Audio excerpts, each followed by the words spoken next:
Doctor said. She said. It is WrestleMania weekend. Sorry. This isn't a wrestling podcast. My bad. Grant Morrison is returning to DC Comics in a bombshell that I definitely didn't see coming, although apparently they've been teasing it for quite some time on their Substack. I guess I should be reading that. And when it was first announced that they were returning, we didn't know where. So my mind is going, oh my goodness, they could write Avengers or something. Well, not quite. Grant Morrison is returning to DC Comics, back to the scene of the crime to write Batman. Oh. And, I could see there being some disappointment in that, and we're going to talk about that. I color myself excited.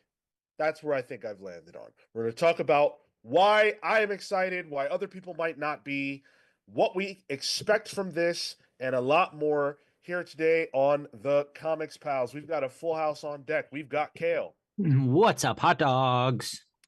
Marco. Kalo K. Tyler. Dip, dip, dip, dip, wow. And I'm Sean. Thank you for being here, whether you are live or in the future. My biggest goal is to get this over with so that I can watch NXT and WrestleMania. I thought it was a light week. I thought Man. the show notes were kind of light this week. Get ready for a hour-long Comics Pals episode. Listen, if we shut up, we can make it a half hour. We can make 15 minutes if we just shut up, Cale. We could say bye right now. You know what I'm saying? Got it in the can. Still made the show. Absolutely. I'll go watch the Hall of Fame. Never missed a week. Didn't say how long it had to be. That's right. That's absolutely right. Thank you guys for showing up. We appreciate you being here. This is actually a special stream because it is very likely, depending upon you guys, I guess, that we will hit 5,000 subscribers while we're live. And so I guess this should be like a 5K celebration stream, but the planning around this place, aka my planning, isn't always the best. But hopefully we can do something to celebrate 5K down the road. Should that happen today, it's not a guarantee. We might even lose subscribers, knowing how some people like to behave. Not Tyler. Damn, catching strays this early. My brain isn't fully awake yet. That was fully deserved, and you know it. Now, let's jump into the Morrison of it all. So, on the Comic Book Couples Counseling podcast, Morrison made an appearance there, and I took offense when I saw that. I took offense because I met Grant once at New York Comic Con, and I asked them, or maybe it was Pete that asked them. Pete used to be here with us. Would you come on the show? And they said, "Oh, I don't have internet. Like I don't use the internet. I'm not connected to all that." I believe that. So how the fuck did they make it on this podcast? I think Comic Couples Counseling is on a road trip right now. So maybe they met Morrison where they are in some kind of, I would assume, bog somewhere. They'd have to go to like a nexus of all reality inside the U.S. at some point Delayed. to maybe then get to Morrison. That's my only theory. It was the same magic that Alan Moore used to bring about the Ouroboros. Wouldn't be the same magic. No. Alan Moore's all about that old magic. G-Mo's on that new shit. Alan Moore's rolling some bones somewhere. Yeah. Now, my offense aside, I do intend to listen to the full interview. I'm sure it was awesome. Comic Book Couples Counseling does a great job. But the pertinent dialogue, very little actually, was said about this. But this is what Morrison said. "I don't need to do these things anymore. I only do it if it's something interesting. It's not Superman, but it is a Batman thing." Now, Morrison, I said earlier, returning to the scene of the crime, I would argue Morrison pretty much defined the modern Batman. I think the way modern people think about Batman is definitely inspired in some way by Morrison's version. You know, the Bat God, the Batman that can do anything. A lot of the writers who have written Batman post Morrison have pulled a lot from what Morrison did. I mean, look at what Chip Zdarsky did. Failsafe, the splitting of the personalities, the siloed personalities, all that came from what Morrison did. On the announcement front, how do you guys feel about Morrison returning to do Batman? So I posted about this in the Discord when it first happened, and my first gut reaction was, eh. Like I love Morrison. Top 3 for me, possibly top 1.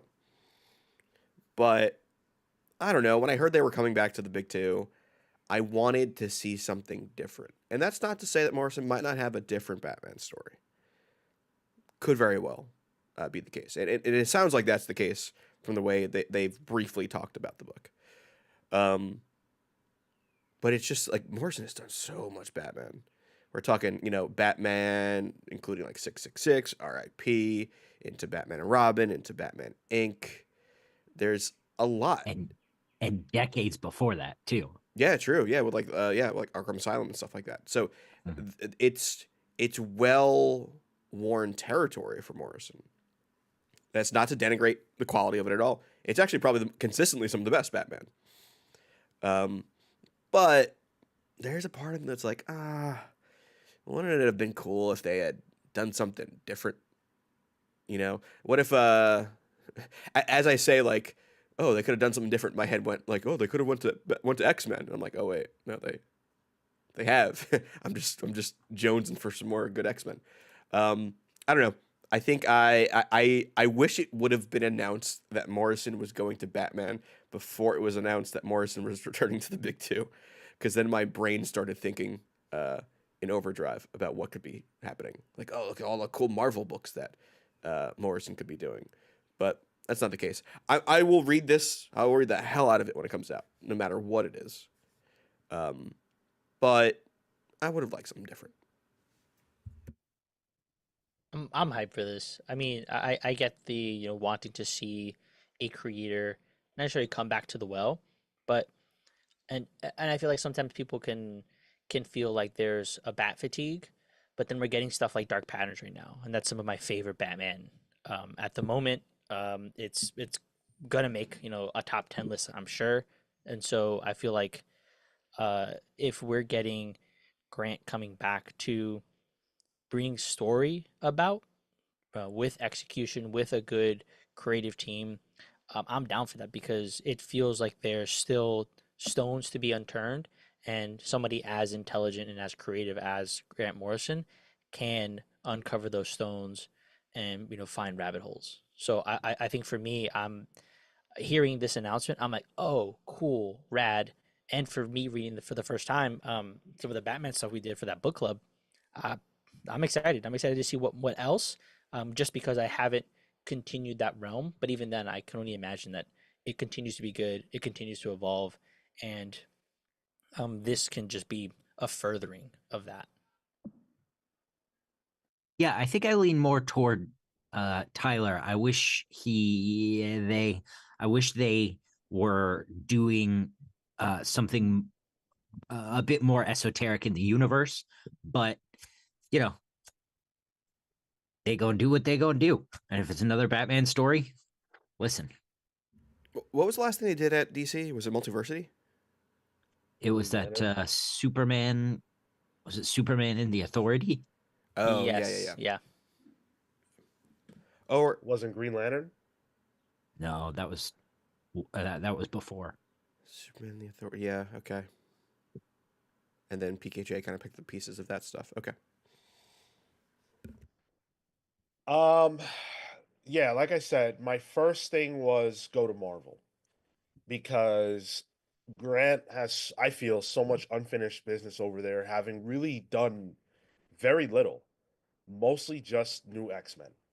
And that the way that ended, as great of a run as that was, I think that's an all-timer. As great as it was, the way it ended, and what Marvel did by retconning so much of what Grant did in that story, by retconning it out. I actually think that's still the reason why Morrison hasn't gone back. That was a blow that I don't think they really appreciated, and probably won't return to Marvel based on that. If they're not doing it now, then it's not going to happen. They don't want to return Uh, to write a Magneto hanging out with Zorn, like in his chair. I don't know.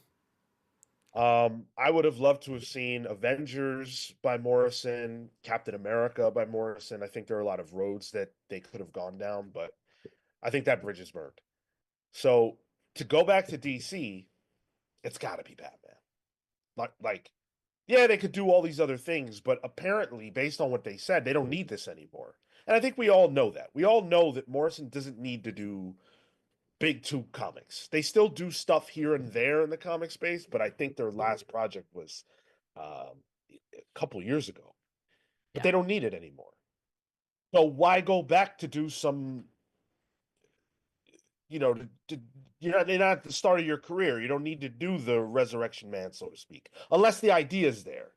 And apparently Morrison wants to do Batman, and the fact that that's drawing them back is exciting to me. This isn't a situation where DC's like, hey, here's this project, do you need money? And Morrison's like, yes, I do need money. I will do your project. This is more likely Morrison going, I have something to say.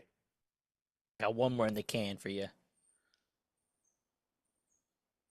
I have thoughts on what it could be, but we'll get to that because I have some ideas here.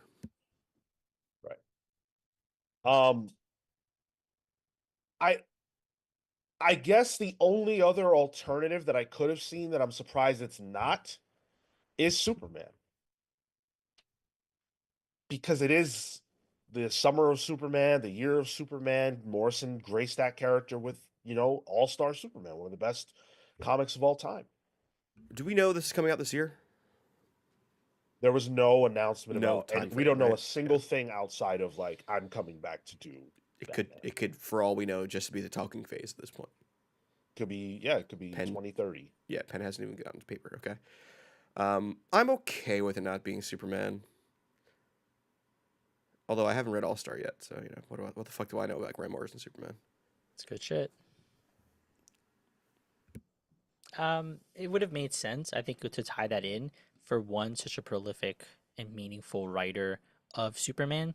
But um, I don't know. I feel like right now I wonder if they're trying to bring back kind of hype for Batman. It's supposed to be a marquee title, and it's been struggling with sales post Chip, especially compared to some of the other things. And so I wonder if the idea the from DC is let's yes, Grant has an idea. Let's put them on Batman because that'll hopefully bring up the title, maybe even more so than a Jim Lee, coming back with a Hush Tua. You guys think that Morrison returning to Batman is bigger than Jim Lee returning to Batman? For me, yes. For comics in general, no. Yeah. I think part of my issue with what Marco's putting down is sort of the assumption that Morrison would come back to do a numbered Batman title. I mean, maybe, well, we know Fraction is who's picking up after Hush Tua. Um uh I just can't see Morrison doing, issue 1050 of Batman at this point, right? Like I feel like they're gonna do, their own standalone thing. Wouldn't it be so disappointing if it's just like let's say, for example, Batman 1100 anniversary issue, and Grant's got a 5-pager in it. All Yeah, this for that. It's the 1,000 all over again. Yeah, we don't need that. Yeah. So, what do you guys think it is then? Right? Because it could be mainline. That it's possible. I agree with Cale. I don't think Morrison comes back to just do a run. Um, in the main Batman book. But let's leave that on the table. It could be a mini series, like a limited series in continuity. It could be a black label. It could be an Elseworld at this point. And the last possibility I see could be absolute. I highly doubt it, but it could be absolute. Does one of those of those four do one of those interest you more? Because I'd be more excited to see I think Elseworlds than I would a mainline than even a Black Label. You know what? I don't need another Elseworlds. I'm a little bit tired of people telling me what Batman could be. Right now, I need a little bit more definition in the main title for what he is. So you would like to see Morrison return to the main series. You know what? Despite what I just said, I don't see it, but to have someone like Morrison come back and like Loeb and Lee clearly aren't gonna with the quality we saw from issue 1, like what are they redefining here? Right? But we get this Morrison era again where we get like a sort of a new status quo where the next guy comes in and we get post Morrison Snyder again, figuratively. God, if Scott Snyder comes back, I'll stop. Anyway, a redefinition is what I'm looking for. I could see it. It's not going to be mainline in my eyes in terms of like Batman proper. Especially when we have Fraction coming up. I don't know how long Fraction's going to be on there for, but I can see it being a black label and continuing the 666 world. Going back to that and telling a deeper story there, possibly. I mean, that's what Bat Label's for. I mean, Black Label's for, right? Like telling those Elseworld Batman stories. Maybe like his like Spider-Man the end for Damian, really, or there rather. I could see a Damian thing. I think it's going to be Damian. It's going to be Damian Batman. That's Morrison's baby. And I think if they have a definitive story that kind of ties up, because Morrison's tied up their stuff with Bruce really, but I feel like there's a way to really tighten up their statement with Damian that we haven't gotten. Wasn't the plan to kill Damian? Like, Yeah, Morrison has said they were never. The intention was to never let Damian live past their run. And I think that's why I'm thinking this, because Damian kind of was a Morrison creation, and Morrison had plans for Damian, but became so popular and kind of spun out of control that they lost control of that character. I can see them doing a final story in that 666 world, kind of reclaiming Damian and what they wanted Damian to be and tell, and finish that up. You're muted, Sean. Yeah. Sorry about that. Cale's right though. The plan for Yeah. Damian was to die in the first arc. No, I agree. Like that's The crazy. first arc. Yeah, the very first arc. Oh, the fun we could have had. So you're saying he comes back to kill off Damian? You're asking No. me? No, That's how- I'm not saying Morrison comes back to kill off Damian, but Damian as a creation kind of Morrison lost ownership of. It became a DC proper thing. Where so much that their plans for that character were out of their control, and they had to pivot and continue that story. I can see them maybe reclaiming that control in a certain way. I'm not saying it needs to be the death of Damian, but going back to that 666 world in a Black Label book, in a miniseries, and kind of putting their statement and tying a knot around what they wanted to be telling with Damian as a character. J-Dub says mainline Batman needs the Grant Morrison touch. That's the problem, is that the character, like, if you're asking me, I think mainline Batman feels stale. And Morrison is anything but that. But at the same time, I just don't imagine Morrison doing like even a 12 issue thing. I agree. And I agree. I feel like it's going to be like 6 issue something or other at most.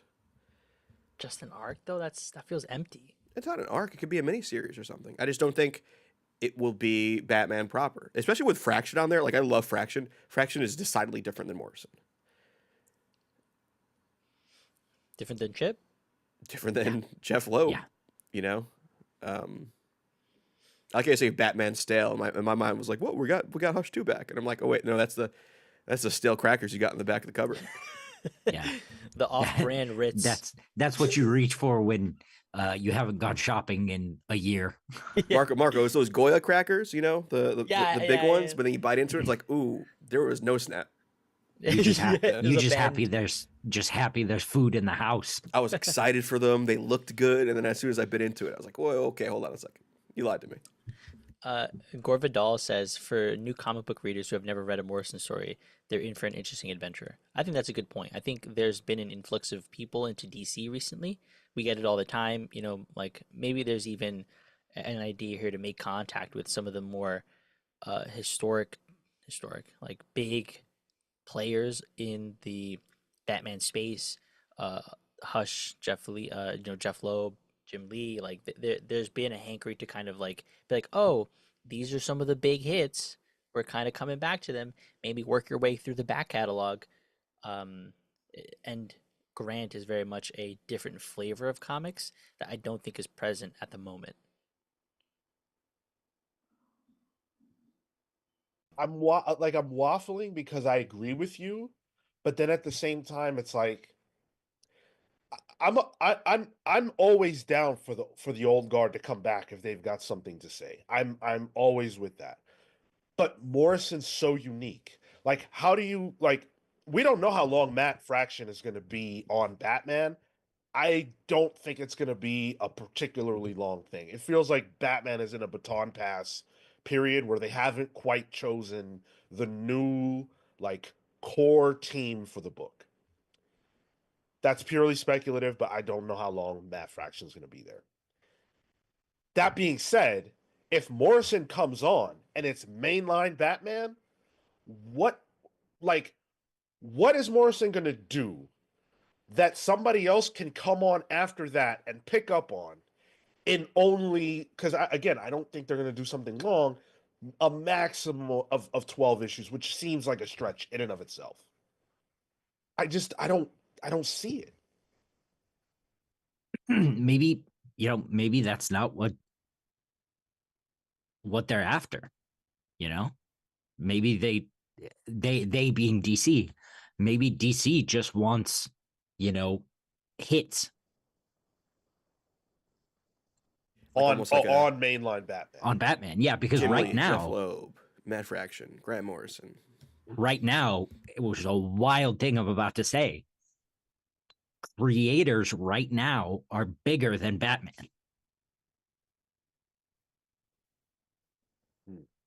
Batman is in such a kind of a stale place.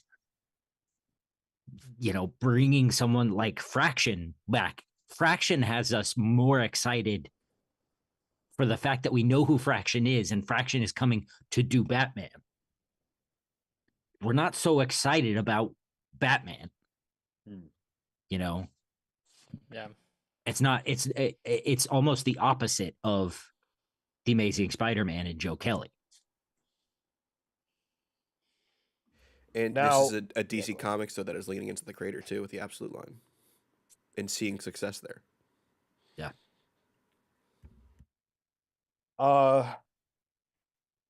Shit, what comment was I going to read? It was from James, I think. Batman is stale when he's a static character stuck in a certain part of his life. That's what made Dark Knight Returns, Old Man Logan, and Spider-Man Reign cool. I don't know. I think the character feels stale because we just haven't been enthused by the stories being told. It's not like I don't need Batman to leave Gotham or do anything wild to feel fresh. It just I need good stories. And I don't think that in the latter part of Chip's run, we were really getting that. And even at the height, it didn't feel that revolutionary. It was just, good stuff, solid stuff. Um, Morrison doesn't do solid stuff. Morrison does crazy shit. Whether you like it or not. I don't like Final Crisis. I don't even understand it. It's crazy shit. Even their Batman is crazy shit. Think about that. Think about the fact that there was a time when Batman was a weird ass character. Doing like weird shit was happening around Batman. That was like a very different story than what we've gotten since. What? Sorry, what title did you just say? Uh, Can you repeat what you just said? I'm so Yeah. sorry. that Grant was doing weird ass shit with Batman, and we haven't gotten that since. During Final Crisis, yeah, yeah. You remember he was a fucking Mm-hmm. they were stealing his brain like Mhm. those weird ass shit monsters. Weird ass almost shit like- monsters, yeah. And it's God, almost I like gotta read this book.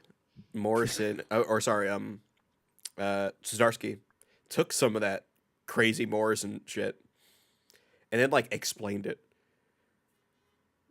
So Yeah. it did like Yep. the opposite of what Morrison did. It's like, oh, Yep. here's what Zernar actually is. Well, yeah, Oh. it wasn't even that he did the opposite. He just made it boring. Like the reason we like what Morrison did is because like it took the crazy stuff from previously and it sort of like enhanced it and made it real. Whereas Chip went and said, "Oh no, this is how that continues, to affect his life." It's a bit like, well, that's not. We were looking for that. Well, in Batman during Morrison's run, there's a scene where Batman is sitting at a table on I think it was after the Thogal ritual, and he's talking to an agent of Darkseid, and he switches the fucking cups because he's paranoid that the guy's trying to poison him. By the way, he was, and Batman kills. Well, I don't know if he died, but he poisons this fucking guy. And that's where he learned. It was during that process where he learned how to split his consciousness. And then Chip takes that and introduces a random guy, a psychiatrist guy, What's his name? to be the one. Huh? What's his name? I don't know. Exactly. I don't even remember. To be the Lucio? guy who taught Batman and the Joker how to do that. Like, think about like that's just pouring cold water on something that was actually really, really genius. Coals burn hot. Tyler, Capuccio? Capuchin? Capucci, right? Cappuccino Pucci? Assassino? Yeah. Okay. That's a cool ass name, actually. Uh I want to run a few titles that the chat has or characters that the chat has thrown out. Carter Mitchell says curveball. It's Jace Fox Batman. No no. thanks. All right. Sorry. Nope. Common Sense says, can Grant Morrison write a Tim Drake series? 100%. Yeah, 1000%. 1000%. And I don't care what Sean says. I'll fight him. Bring him back I out mean, of I'll fight obscurity. you too, but I don't feel passionately about my no. It's more I'll of a fight you. joke. I'll fight you too. And it's got nothing to do with this. Follow up from Common Sense says, better idea. Grant Morrison writes an Elseworld, Chris Kent or / Nightwing story. No. All right. Nah. Sick Elseworlds. Wait till later, Cale. We're Uh-oh. gonna be talking about Elseworlds again. What about? Oh, I'm gonna sound like Marco here. What about a Batman Swamp Thing story? Morrison Nah. only No. dabbled in Swamp Thing, right? Yeah, it was fine. Oh. Oh, It Wait, was what fun. story was this, Marco? This is late in the the game. It's like in root the hundred root of and all evil. tens or something. It was all right. And then like Mark Millar picks up after. It Yeah, was right after Nancy Collins' run. They're like trying to revamp the character. It was all right. Phil Hester was drawing it around the time, I think. That was cool. That's what I'm seeing here. That was rad. Very like Vertigo-y '90s art, Yeah, it looks sketchy, cool. scratchy, charcoal shit. Is this sort of where people start to get the impression that Morrison was following in Moore's footsteps, trying to hang on his coattails? I imagine so. Yeah, yeah. Because all the the English people started coming over. This was like late after that because Gaiman had already started on I think Sandman too. The British invasion. Yeah. Mhm. And I think legally, if you're a British DC comic writer, you have to write Swamp Thing at some point. Yeah, I think so. It's in the Well, contract, probably. Constantine. Yeah. Yeah. Oh yeah. Yeah. Can we talk about what we might want it to be for a second? Yeah. I would love this title to be a bit more of a continuation of not Batman Inc., but the one before. The uh Return of Bruce Wayne. no. God, ew. The Black Glove, Um, like the Black Glove arc. Well, yeah, the where they're at the mansion with the Batman copycats. Were they weren't called Batman Inc. there, were they? Not yet, but those No. characters become Like Batman the Inc. League Yeah. of Batmen or whatever. Something in that realm, sort of not anti elevated Morrison, but sort of, that sort of ground level expanded mystery, that Morrison can take and do really interesting things with. I think that would be really cool. You know, that was a tremendous arc, Mhm. and I gotta. That makes me feel like I gotta read Batman Inc. again because I know those characters were there, but I don't remember having that same feeling Yeah. as the Mayhew arc. Yeah. Batman Inc. gets bogged down with having to deal with Bruce and Damian being together a bit. Especially in the second. Yeah, because half. Damian comes back, and Yep. yeah, so it loses the thread of the ink of it all. Mhm. But that is a good arc. You're right. Tyler, do you have any thoughts on what you would want it to be? Yeah, I like the idea of that like Damian future thing that I mentioned.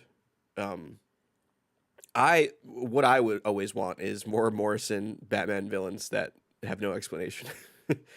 That's what I'm into. I think Morrison, out of any Batman writer in recent memory, probably he did like a shotgun blast of like, here's a whole bunch of new rogues. Yeah. Some of them stuck. Professor Pig has kind of stuck. Flamingo always shows up occasionally. I don't know. He doesn't. I don't know what his deal is. Yeah. But he always shows up occasionally. Yeah, but like, and there's like, and I have a cover here from Batman R.I.P. with like all of those weird rogues that showed up in R.I.P. Like the one with they look like Scooby Doo villains. I gotta say, maybe introduce more of those. Like that's what I want. Just give me more fun characters to play with. Could use a bit of a refresh. Sure, yeah. Or if you want to tell a definitive story with one of these characters, sure. I was thinking along the same lines as common sense here, but he says there's a potential future that Damian Wayne becomes Terry McGinnis's mentor. Not my point, but while he's a Batman Beyond, imagine Damian mentor Terry instead of Bruce. My thought was, yo, a Terry McGinnis, Batman Beyond, Grant Morrison. He could be fighting like all these weird ass villains and shit. That's my fanfic. I hate to break it to Terry McGinnis fans, and I know this comes in a week where there is a Batman Beyond. He is back this summer in a kind of miniseries. But people gotta just give up him being future Batman. He is a future Batman. He is a Batman of a future. He's never going to be the lineage. He's never going to be the actual lineage. I think we're at a point now in history further than the Terry McGinnis Batman Beyond series was. Oh, man. Believe in 1997 we would ever get to 2025. Tyler Bear in chat says, "My most wanted thing from a new Morrison Batman run is that it's more easily digestible." Good luck. I like the esoteric shit. I like the stuff you gotta chew over. It feels like the way Sean gets steaks. I'm just like, nom, nom, just like chewing on it, and it's still steak. It's good. Um, but man, you can tell I'm hungry. Jeez. Kale, the story begins in the then distant year of 2019. Fuck off. Man, do Wow. they have a pandemic? They were year shy of that episode. Damn, Had we not had the pandemic, we'd have the hover cars. it's true. Valid. What are like the curse words they use in that too? Like the glitch, like son of a glitch or something like that. Something like that, Yeah. yeah. We should bring that into the lexicon. MP with the 9.99 super chat. I think Grant Morrison is doing the Arkham sequel starring Damian with Chris Burnham that was announced years back. I don't see Grant Morrison main canon Batman unless given full control of the character again, like pre-New 52. Thank you, MP. That's a reminder. Super chats are open. We are probably going to hit 5,000 subscribers this stream, and what better way to celebrate that? Alan says, call your mom and tell her to subscribe. We gotta get to 5K. I did. No, then I got to She's worry already about subbed. two-factor authentication and all that. She could figure. I'll make her burner before I do that. One shy. Actually, my mom is subscribed actually, so I don't know what I'm talking about. An Arkham sequel starring Damian with Chris Burnham. What do we think about that? You had me up until Chris Burnham. Oh, you had me at Chris Burnham. See, that's not a vibe I want for Arkham. Especially following the Arkham Asylum sort of oeuvre. So, what artist would you want to see Morrison paired with, if that's the gimmick? If it's an Arkham. Someone similar to whoever that was, Dave McKean. Yeah. Yep. That was That's okay. Dave McKean. Yeah. So someone similar. This pie in the sky. Why am I thinking not James Tinian the third? The other guy, Martin James. Simmons. No. Yeah. No? Ooh, Oh. I wouldn't hate it. I don't hate that. No, the Uh, guy with Rucka on Batwoman. Oh my God, James James Williams. Williams. James Williams. Williams was on the arc you were just talking about, the Mr. Mayhew arc. Yeah, I'll take it. I was That thinking was Aaron insane. Campbell would work with an Arkham kind of world. Wow. Oh, yeah. Okay. Yep. Okay. Yeah. Okay. That I'm picking that. Gavin, what up, Gavin? Gavin says, Assad Ribbit, you ought to lose me quick. It had to have been That's targeted crazy. towards you, Cale. He's got to be screwing with you. How about Gavin drawing with Morrison? Let's check that out. I want to know what those scripts look like. Well, yeah. I mean, come on. Oh, dude, that'd be amazing. Like, just slip us the script, please. A page of a script. Oh my God. There is no script. You just feel it. Something shifts, and you just know what's going on. Huff a little bit of this mercury. You'll be on the same page as me. I think I agree though with MP's second point as well, where Morrison doesn't come back to Batman unless given full control over the character again. But even then, like, what I could see why 20 years ago Morrison would have wanted full control over the Batman character to do 6 years of Batman stories. But if Grant's not coming back for that long form of a run, why even, what are you doing in 6 to 12 issues creatively that is so crazy that you need creative control over everything going on with the character? I don't see it.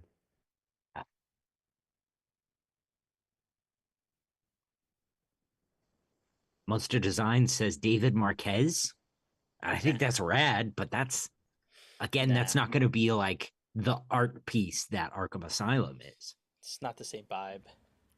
If we're strictly talking Arkham right now, you can't bring any straightforward artist. It can't be somebody who just draws brilliant bodies and does cool shit like that. it can't be in the quote unquote house style, right? Like, Can't be clean either, I don't think. yeah. Ah, damn. Yeah. I genuinely think if it's not going to happen, it's not possible. But if it were Martin Simmons, to Yeah. me, that would be crazy. That's Yeah. over the top. No, that Great, would work, great yeah. pull. Yeah. And give me interstitial pages that are like Arkham documents that are data pages by Hickman. No. Hey, Make Morrison do those. yeah, if No, Morrison's I meant doing the them, design of it. The design of it. Hickman is a graphic designer in his spare Oh, time. a la Hickman. Okay. please, dude, please. Hickman's first work at DC is graphic design. That's what everybody's hoping for. Listen, Hickman I'm is sure he coming. wouldn't mind. get your foot in the door, you know? Junior's got to start somewhere. Baby's first job at DC. That's right. Hey, we have an incredible announcement to Oh, make. Shoob. Wow. We actually just hit 5,000 subscribers. Wow. Thanks to you all. I'm always wary about announcing that just to see the one guy be like, unsub. Fuck that guy. Yeah, we're at 501 maybe. Thank you guys so much. That is an incredible milestone for us. I mean, all of us here can remember the days when like we just didn't have anything close to this. I think when Tyler joined the show, we didn't even have 1,000 subscribers. Yep. We're struggling for 1,000. You got the old Tyler rub there. I say that. I definitely say that. I said the words Tyler rub and I grossed myself out. Yeah. Just then, yeah. All Put right, on so your I ribs. don't say that. Yeah, don't. And then But- you thinking of you saying that, it's just even actually it makes it better. Isn't that why you got a divorce? Wait, hey, not on the show. Whoa, easy. In celebration, Gavin, thank you so much. Gifted 5 Comics Pals memberships. Gifted himself. How did he- Wow. How is that possible? How does one do that? And now he's himself- congratulating himself. What is this masturbatory thing we got going on over here? Congrats to Pete Foltz, Kefis, Jonathan Chow, C.W. Gordon, and Matt Cosmos. Oh, Wow. I think, given that it's a party, right?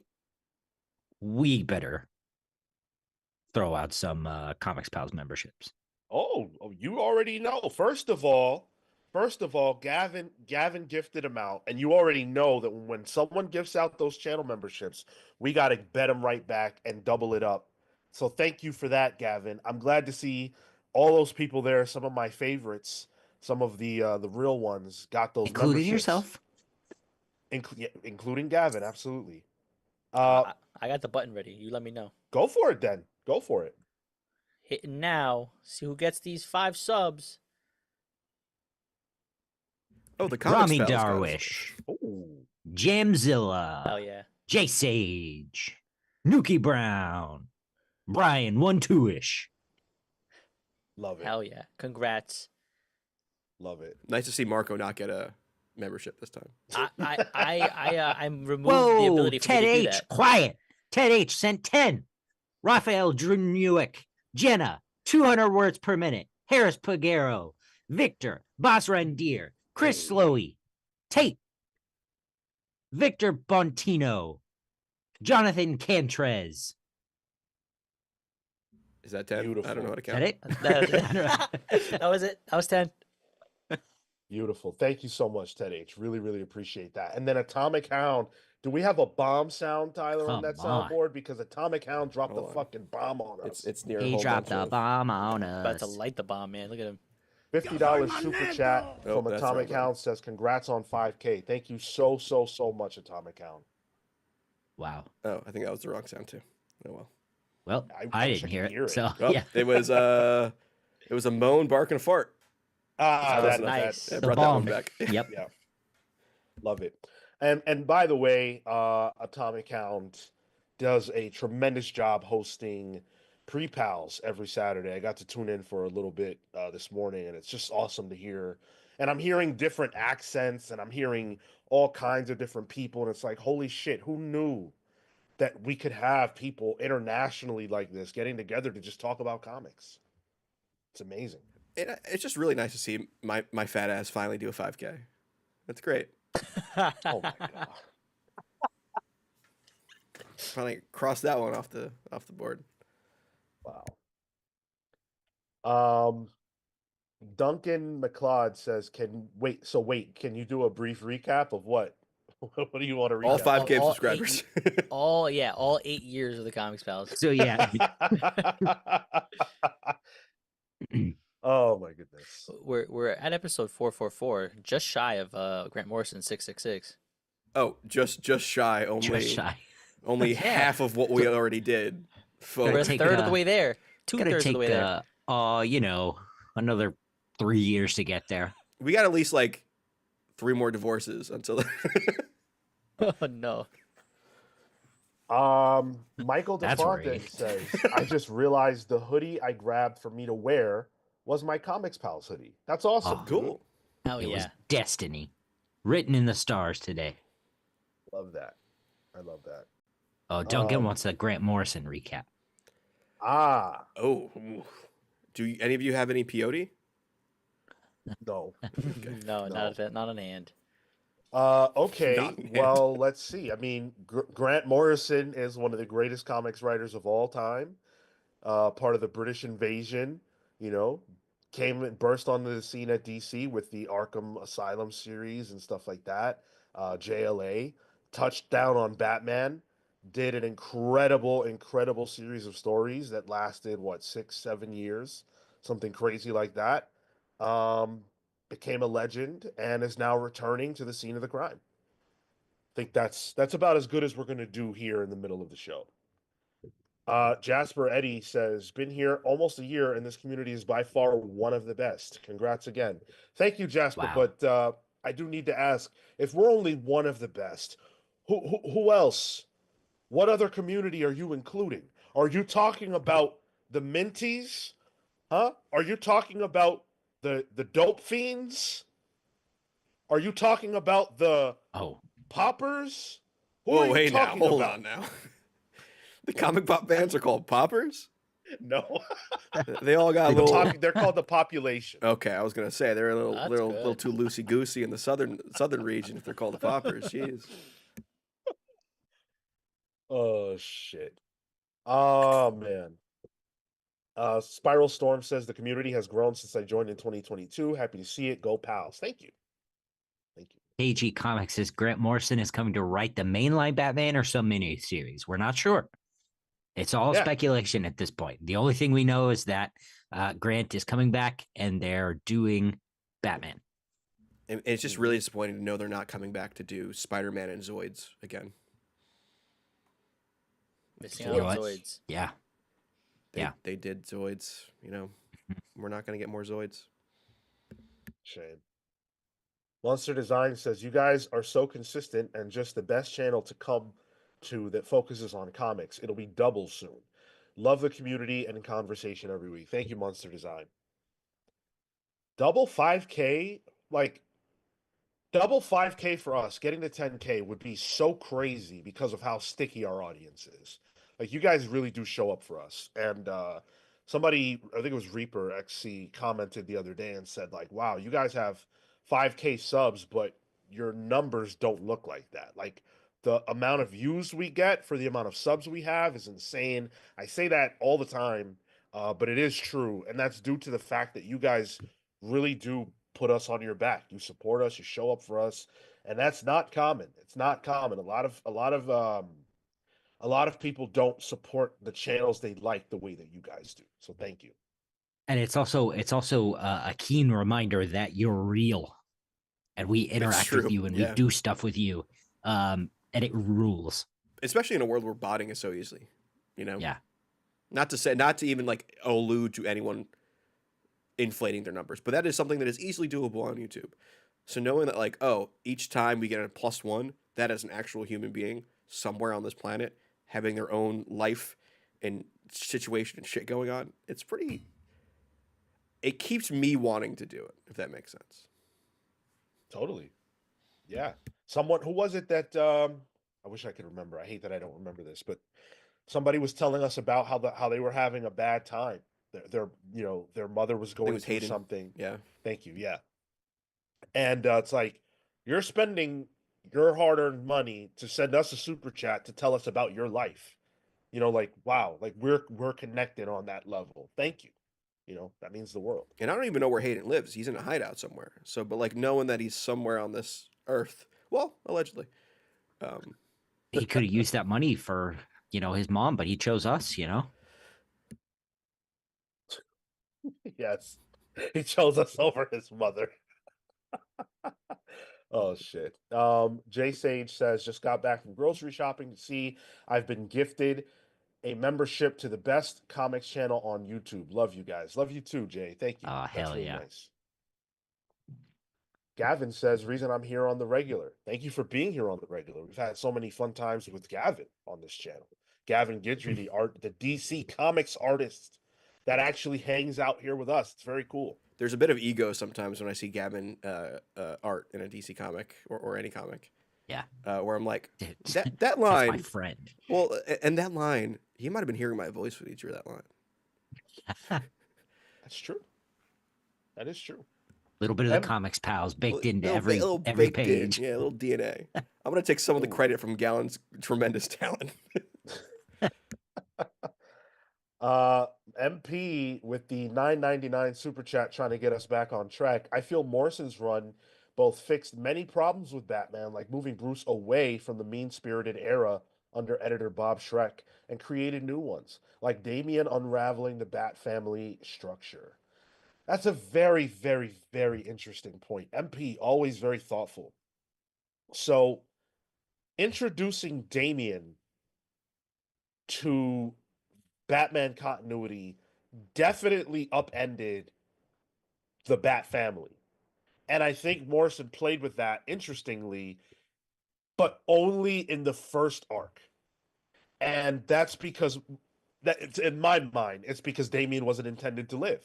When you look at that first arc and you see how much it's structured around Damian's confrontation with Tim and the fact that things were weird now and stuff like that, and then you look past that arc and you see that none of that is really referenced again, and Damian is just there, and the dismantling of Tim as a relevant character.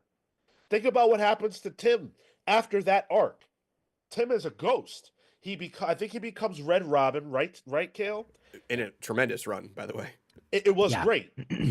But in terms of like his integral element to the Bat family, he ceased really being relevant. Well, the New 52 did that.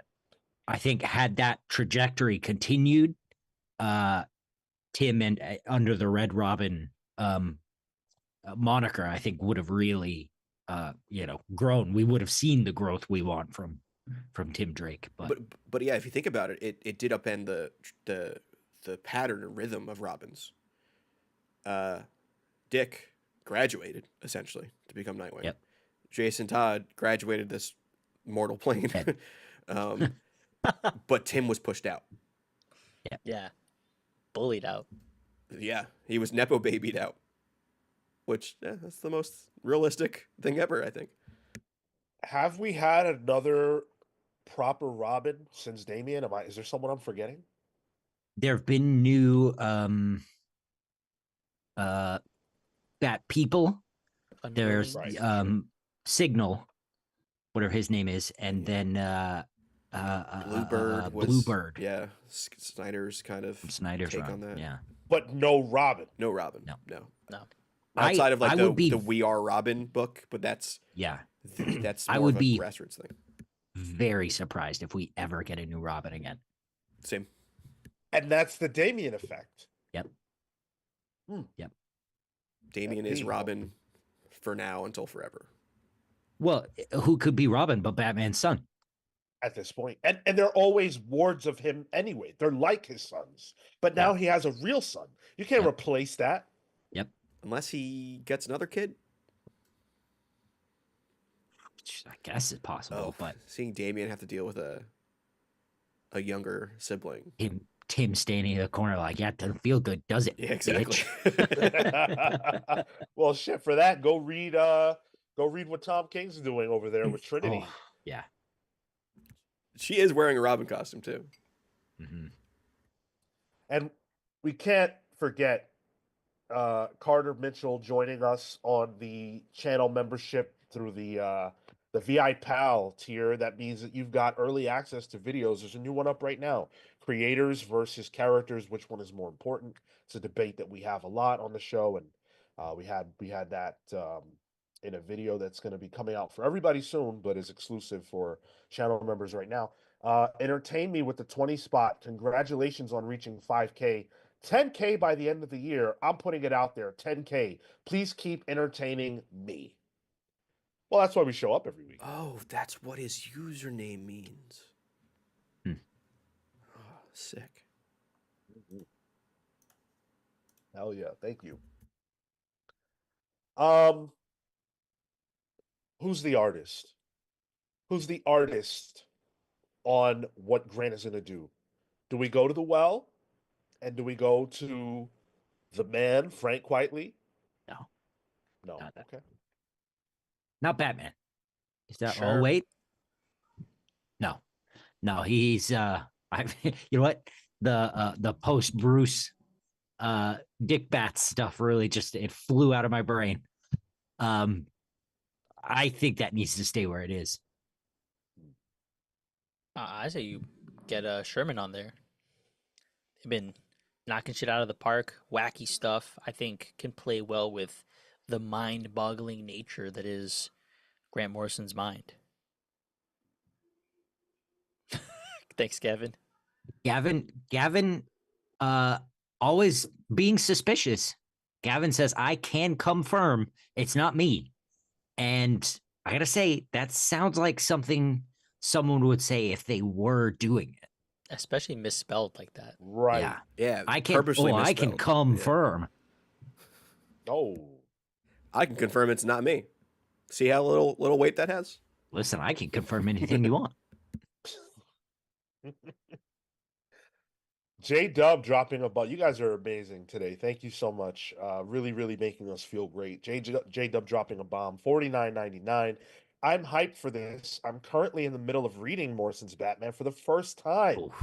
I just finished the second Omni this morning, and congrats on 5K. Wow. Thank you. And J-Dub's icon is Nightwing. And I'm like, oh, we never really had Morrison tackling too much Nightwing. I mean, sure, we had Batman. But, man, I do miss that Damian Dick dynamic. It was fun. Yeah. MP pointed out earlier that the problem with Damian is that he doesn't work as Bruce's Robin. And this is my problem with him. This is me talking. This has been my problem with him the whole time. He works better as Dick's Robin because the dynamic was flipped. Whereas with Bruce and Damian, they're the same type of person. Right. MP goes on to say that was an inherently unsustainable status quo. And that's exactly because it wasn't meant to be the status quo. That's the crazy part. Like, well, I also think like Bruce was never going to stay dead, you know? right. Yeah, absolutely. Like, Damian wasn't meant to live. He's introduced basically as an antagonist. And then he lives. So now you have to find a way to make him palatable for people. And he did that, but then doing that brings him closer to who Batman is.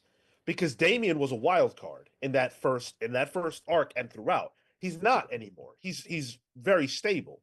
And he lives at his father's feet. Philip Kennedy Johnson is trying to do some different stuff in the current Batman and Robin story. And then, of course, you had the Joshua Williamson story, which was excellent. The Robin book that he did, the Damian that was book. great. And it felt like they're trying to like differentiate Damian from Bruce, but whenever they're together and he's performing the role of Robin, he is just Batman Jr. I don't know what you do with that. But we were go ahead. Well, to go back to what you're saying, we were talking about the artists we want, and Shoot Patel brought this up earlier, and it's such an insane reference, but he says, I said it before, but Eddie Campbell, it will never happen, and it would be insane, but pretty hype. That's such a wild pull that you're right would be so insane that that is probably the one thing that actual comics nerds, like actual like deep academic comics nerds, would be so puzzled by, that it would actually get more hype than Grant Morrison coming back. It's the From Hell artist. Yeah, Yeah.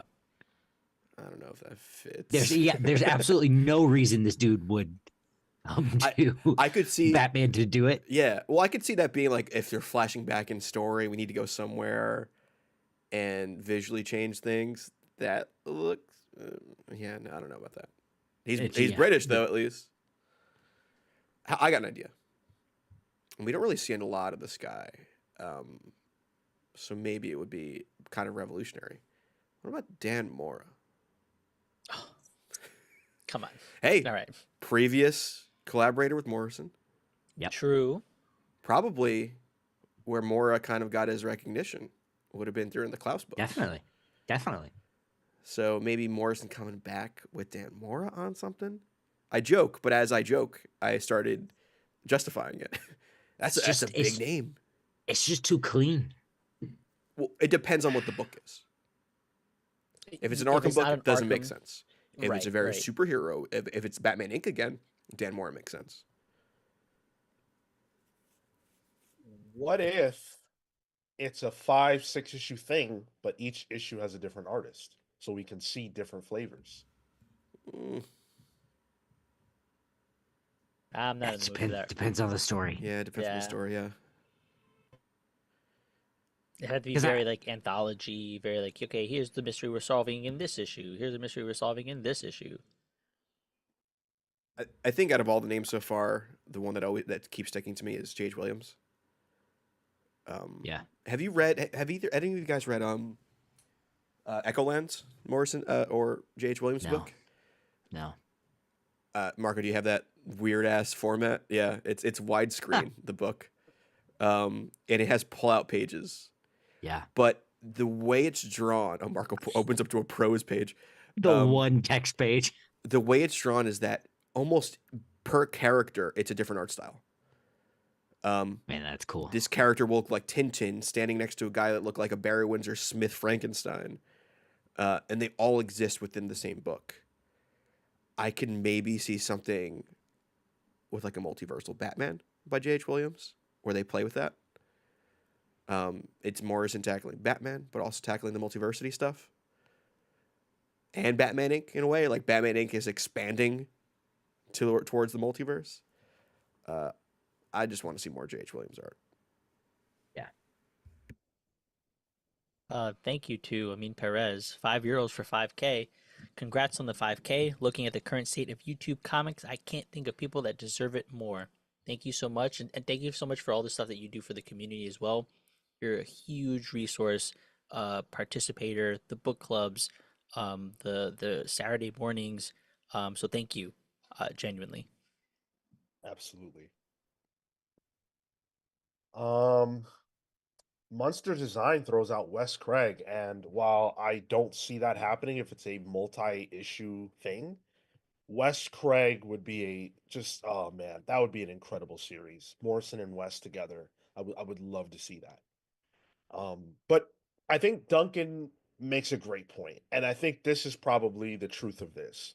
Morrison has their preferred artists. They are very specific about what needs to be seen. I don't know if Morrison is in a place in their career where they're going to be teaming up with somebody that they've not worked with before. And so that does limit the pool of artists to some degree. It alienates a lot of the artists who have risen over the last 10 years, but it includes a lot of great talents, many of whom we have mentioned already, who would deliver the goods. Does that excite you less if it's someone that we've seen Morrison work with frequently already? No, I think depending on who it is, it could excite me more because I have a reference point. And then I can also be like, oh, this reference point's from 15 years ago, and this is what that artist has done since. let's see what that collaboration could look like now. I Like, kind of fit in that same camp. yeah, Yeah. like not to Like, get back to J.H. Williams, yeah. but like his work in that arc of Batman is wildly different than what in J.H. Williams we're talking about. But Echolands is insane compared to that. Yeah. I think it definitely is going to depend the story, and I trust Grant to pick the right creator and artist for that because they just have that history, right? And I think working with an artist that you know how to work with well, you're able to do a lot of cool stuff. There's a point at which those creators just kind of click together, and I think that that's going to happen with any creator that that they work with together. And if it's coming back to not the well, but coming back to a creator that they've worked with in the past, that'll be like elevated. Yeah, I agree with that. Matt McDonald said Morrison is not opposed to rotating artists on the same book project. Yeah, and that's kind of why I threw that out there. Like you could have multiple artists, but it really depends so much on what the project is. And frankly, we don't even know that it's going to be more than a one and done, and like literally could be a one shot, which would be fine for me. Um, I wouldn't be opposed to a Bruce story, a Damian story, maybe throw in a Nightwing story, maybe a story like from the margins of the Dick of the Dick Damian era, to see them together again. I think there are so many ways that this could play out. And by the way, Morrison's not opposed to playing with time. Morrison's not opposed to doing weird shit where this could be remember the issue of Batman where it was like a mystery that had to be solved across multiple timelines, or not timelines, but in the past, present, and future. A guy a guy died and Batman had to figure out how, but it took place across multiple times. No. It was Um, after RIP. mm-mm. Anyway, the point is that it could be something like that. We really don't know. We have no idea. We've got a little bit more to tackle on the Morrison front, including what this means for Marvel, because this is yet another legendary creator that isn't making their return to Marvel. They're making their return to DC. So we're going to talk about that. And of course, as always, we've got a ton more show to get into. You guys have been great. Stick around. Before we get into all that, we do have to shout out our patrons. Patreon.com is the best way to support the show. We don't have sponsors other than you all. And we appreciate all the super chats and all the love, including our patrons who make this all possible. And so, on this day where we reached 5K subs, I want to give a special shout out to our pals vs. Legends, Thunderstruck Rebecca Alejandro, the Hound of Justice Atomic Hound, Starcross Catherine Stars, the Red Spiral Spiral Storm, Adam and Bernie the Best Boy, the Spear of Judgment Jay's Jumble, Matthew Malice Price, Jalen Jackson the Sanguine Sorcerer. And thank you to Pals vs. members, the Night Stalker Harris Nijinsky, Brian Demolish Del Pozo, Kefis the Incorruptible, Momentum Mike Elliott, Dan the Truth Trudeau, Marley Manastorm, Slow Flow Dameron, Christian Uncaged, Always Laughing, The Spear of Justice, Izzy's Issues, The Great Destroyer, Hyper Viper 89, Robert Runback Cashaback, Pete the Dreamweaver Collins, James Just Jamming Jones, Paul Powerhouse Smith, Andrew the Galaxian Smith, Neon Knight the Cosmic Avenger, Matthew the Shade Cosmo, BJ Kicks, The Living Blade, Boss from Deer, The Grand Alchemist, Chop Harder Alchemist, John Barrier B, Doomsday, David Melendez Doria. If you did not hear your name, you will hear it later on today. We will get to everyone that we owe a message to. Thank you, thank you, thank you so much. Do you guys think that there was ever a moment that Morrison considered Marvel? Do you think that Marvel potentially reached out to Grant?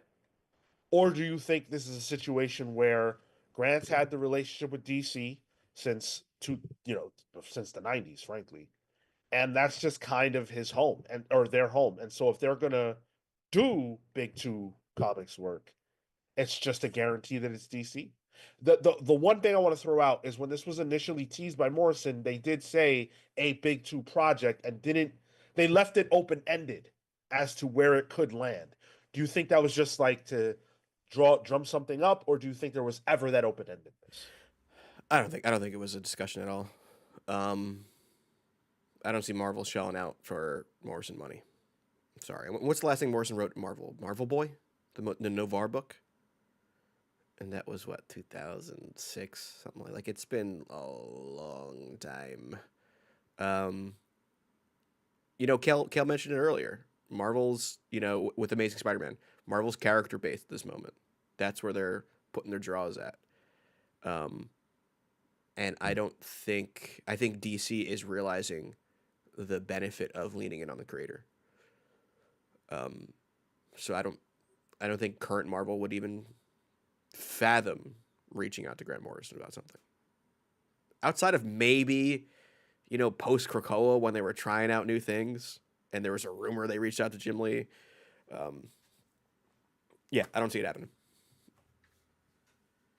I wonder if there's still people, and I'm sure there are, still people high up, that Morrison's got the bad blood with. That's got them going, nah, never again. Tommy B. You think? He's still there. I don't know Well, if so yeah, someone of that caliber, yeah. I suspect, and I don't know if Morrison even reads Big Two comics at this point, but I suspect that if they did, Morrison would look at what's going on at Marvel and say, "There's no need for me here. There's no way for me to add value because I'm not going to be able to do the things that I want to do." And DC has a better avenue for out of continuity stories right now. With Elseworlds, with Black Label. Marvel doesn't really have that. So it would kind of either need to exist within the framework of what's happening with Marvel currently, or be like, I don't know, what was that Chip Zdarsky horror spider book? Like that kind of existed by itself. I think Dan said it way, way early on. But it seems like DC has finally figured out how to embrace the fact that not everything has to be in continuity, but everything is continuity. We reported on that, when they made the announcement years ago at this point. It was like episode 2 of the Comics Pals or something. But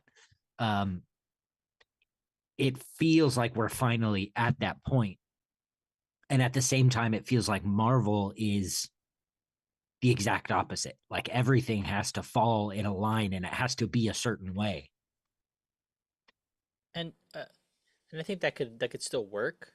Like you could still fit into that mold, but I think the DC side has allowed for a creator to kind of walk in and do the thing that they want to do. You lead with that creator angle, be it in the realm of mainline, elseworld, et cetera, et cetera, et cetera, right? You have the options, you have the opportunity, and there seems to be a level of, hey, I have this idea. Oh, cool. We'll toss it in over here. Go play in the sandbox. Yeah, I don't know. I feel swayed by the idea that Morrison wouldn't want to do it. But I think if Morrison wanted to do it, there's no world where Marvel says, nah. Like even if it was going to be an out of continuity thing, it wouldn't matter. They Yeah. would say, yeah, do whatever you want to do. They make space for Claremont, and Claremont doing fucking 80s revival X-Men books is not, I mean, I'm sure it's great for people who that's for, but it's not like lighting the world on fire in the way that Morrison's return would. So I just don't see Morrison being creatively interested. Otherwise, they would do it. I don't even Go ahead. feel like there's such a hype of him coming back to a Marvel as there is a DC. I mean, that's where Morrison's bones were made. But if you said Morrison back at X-Men, that's a massive announcement. That's a bigger deal for me. because it's least expectant. Like Morrison coming back to DC makes sense. I would have been surprised if it was a Marvel book. And I think there's more of an industry reaction if it's a Marvel book. But it's probably not Marvel's fault, but it's another instance of Marvel just not reeling in the big fish. And it continues to happen. And you can excuse it in this case, but you can excuse it in any case you want. I think when you look at Marvel right now, there is something about what they're doing, whatever it is, that is not drawing in the biggest creators, whether it's money, whether it's creative, whether it's editing, whatever it is.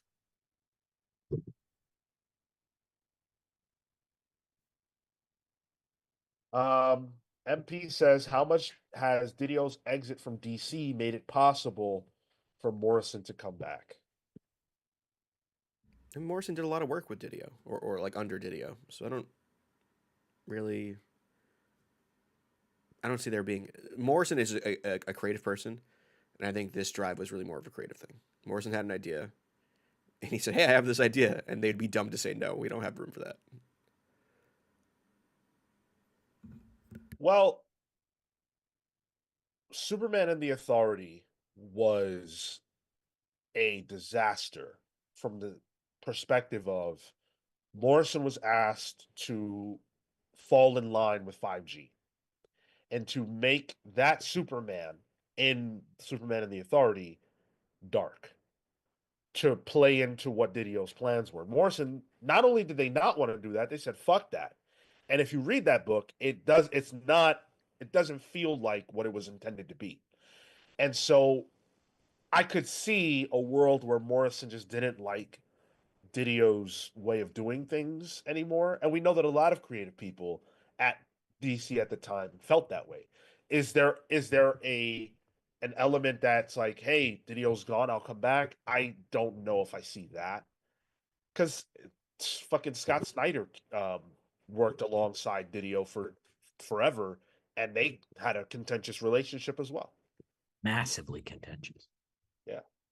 So I don't know. I don't know if that's a factor. Matt Fisher with the $4.99. Good Lord, no. I'd rather have them on Doom Patrol or Animal Man. If Bruce has a Doom daughter, Patrol. I'm gonna lose it. Sit here, Deadpool? That's not the first thing that came to my mind. That's for sure. Oh, y'all nasty. Uh, I guess that is how you get a daughter, though. Is well, one way of doing it. Yeah, I don't. Again, that feels also well trodden. Like me, I want something different. Put him on, I don't know, Flash. Like Morrison tackling the Speed Force would be wildly interesting to me. Well, yeah, Morrison had a short run on Flash, and I think that's where the Black Racer stuff happened. Cale, we call Oh. short runs on Flashes sprints. Ha ha ha Sorry, ha. of course. Yeah. Damn. The problem too, though, with like Morrison jumping in to do something different is that how long is that going to be? If it's Morrison on Flash, the way Morrison's mind works, it's so expansive. I just struggle to see them doing a short little ditty on a new to them character. I don't know. The Green Lantern thing we got from Morrison and Liam Sharp was, I think, overall 12 issues. Yeah. that Yeah. came and out. I think it was always going to be 12 A issues. short. Yeah. Yeah. I thought that was pretty cool. I don't see Morrison doing something even that long ever again at the big two. Damn. Yeah. But I also see like that was Morrison being like, "Hey, I got this idea for Green Lantern. Let's do it." And I didn't really care much for it as a whole. It did come up with that Green Lantern with the volcano head. That was cool. But I was appreciative of Morrison being like, "Hey, I want to try something different," and being allowed to do that. Like that, as it's coming out, looks nothing like what DC was doing at the time. In terms of the writing content and the visual style, especially for Green Lantern. So I like that risk. I like that difference. And personally, I would prefer something more along the lines of that. Chad is saying it was 28, 30 issues. That Green Lantern stuff went that long? I'm shocked. I didn't realize that. Oh, that Ain't can't no be right. way. Maybe I'm mistaken. I'm very surprised to hear that. Atomic Hound says Grant Morrison needs to bring their A game. DC is cooking right now. Books that would have been DC's best 2 years ago are now just good. That's an excellent point. But you know what? I see it similar to the way that I see Jeff Loeb and Jim Lee on Batman right now, where maybe the expectations are different because of how good Grant is, but like I'm just happy they're there. I'm happy Jeff Loeb and Jim Lee are there. I like that fact for the fact itself, regardless of what the product ends up being. I like that it exists, and so whatever Morrison does exists in that same space for me, where I'm just happy to see them doing something that is in the big two. I just did a quick check. Yeah, it was like actually like 26 issues potentially. There was a season 2. That's when we were doing all those seasons and stuff. Yeah. So there was 12 issues, and then a mini of Green Lantern Black Stars 1 through 3. Yeah. That's Oh, what I'm wow. looking at. Yeah. Okay, Damn. Okay. all right. Shit. Didn't know stand Morrison was a corrected. Black Star fan. Did not know that. So there's a lot of that shit that I didn't read then because I read the first 12, I guess, which I thought was the whole deal. So cool. You know what I was reading at the time? CDC alerts. It was Come on, man. during COVID. Oh. Samuel Summers with the 10 spot. The first time I watched you was in 2020 when you reviewed King Spawn. See? And guess what? This week, we're going to blast our way to 10K because we're bringing Spawn back. Hell fucking yeah. We're going bring to it talk about back. that a little more, but yes, Cale is right. We are bringing Spawn back. Potentially. I loved the book and you didn't, so I didn't come back until Sal. And now I'm here every week. Well, Congratulations on 5K. Thanks You for the subbed, honesty. and that's what counts. Thanks, Thanks for showing up. Samuel. Hey, what? King Spawn. I like that book. No, we didn't. We didn't like didn't? King Spawn. No, Oh, well, that was one Did of we the bad not? ones. it was. I feel like it was one of the other ones. Wasn't that like Ridley? Who's No. Ridley who? Wasn't John Ridley writing one of those? Well, that would track No. for Sean not caring much for it. That's fair. Gunslinger Spawn I liked. I thought I liked King Spawn. I like Scorched. There was another. Scorch was cool, the team one. There was another Spawn. Maybe I like King Spawn. I feel like there was one more because it wasn't Spawn, the main one that we liked, but it was a spin-off one that was related. King but Spawn. Maybe that was Yeah, it. I'm pretty sure it was King Spawn. There was like an alternate reality with a giant and Yeah, the woman with the yeah. crown, Was that King yeah. Spawn? It was King Spawn. Yeah. I wonder if it was an issue we didn't like, and maybe Samuel caught us on a bad day. It was multiple issues I didn't like. This might have been my Well, fault, actually. Yeah, we're not. Yeah, we're not talking about you. You weren't here yet. I liked mainline Spawn too, like not the Todd McFarlane stuff, but Rory McConville. I'm pretty sure did Yes. some good stuff with that. Yeah. I think the art was always good too, but Anytime that Rory was on and Todd was not, fire book. Yeah.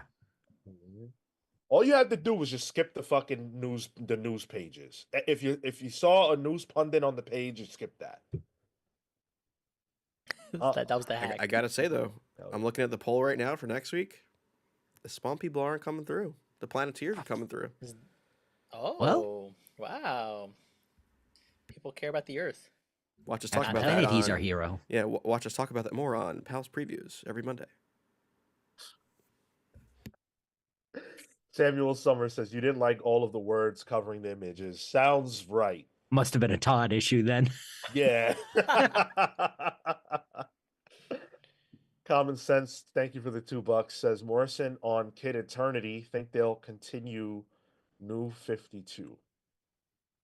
Kid Eternity currently in the JSA book by Jeff Lemire. or a new Yeah. iteration of that character. So no, I don't think it'll be that, unfortunately. It makes a short appearance in the JSA piece that we're reading for the book club as well. Oh shit! So, or have you started the reading? Yeah. Did we finalize what the reading is? Yeah, we talked about that. The first, didn't we talk about that? The first 25, 25. 25. Yeah. Okay, all right. So it's book 1 and change. Got it. Book and 1 and 2. that's 2 weeks out, by the way. That's on the Uh-oh. 29th of April. So that's it's a good time to get started on your reading. Good to hear Marco's ahead of the game. I am not. Cale, I already have a list on the app, so you could just I've look got at it. the book. Oh, that's right. There you go. That's right. Last Young Renegade says, quickly jumping in from a family Easter gathering to congratulate you on 5K subs. We'll catch you guys on the repeat afterwards. Thank you, dude. Appreciate Nice. that. Thanks for celebrating our Lord and Savior Jesus Christ. It's tomorrow. He's sleeping right now. Wow. Well, now canonically he's in hell taking the keys from the devil. Right. Okay. Wait, that's Matt Fisher. canon? That's canon. That's Damn, canon. I thought that sounds like a Spawn plotline. First parentheses 320. Matt Fisher with his $2 says Aquaman Morrison. No, thanks. Yes. All right. Well, you're wrong. That'll be fire. Deal with all the magic shit, those weird wonky stuff. Yes. Get that water hand back now that he has his water manipulation powers. I think ultimately I come down where MP did, which is to say, regardless of what it is, it's a big deal anytime a creator returns to a character they did paradigm shifting work on. Similar to Frank Miller returning to Batman, regardless of the results.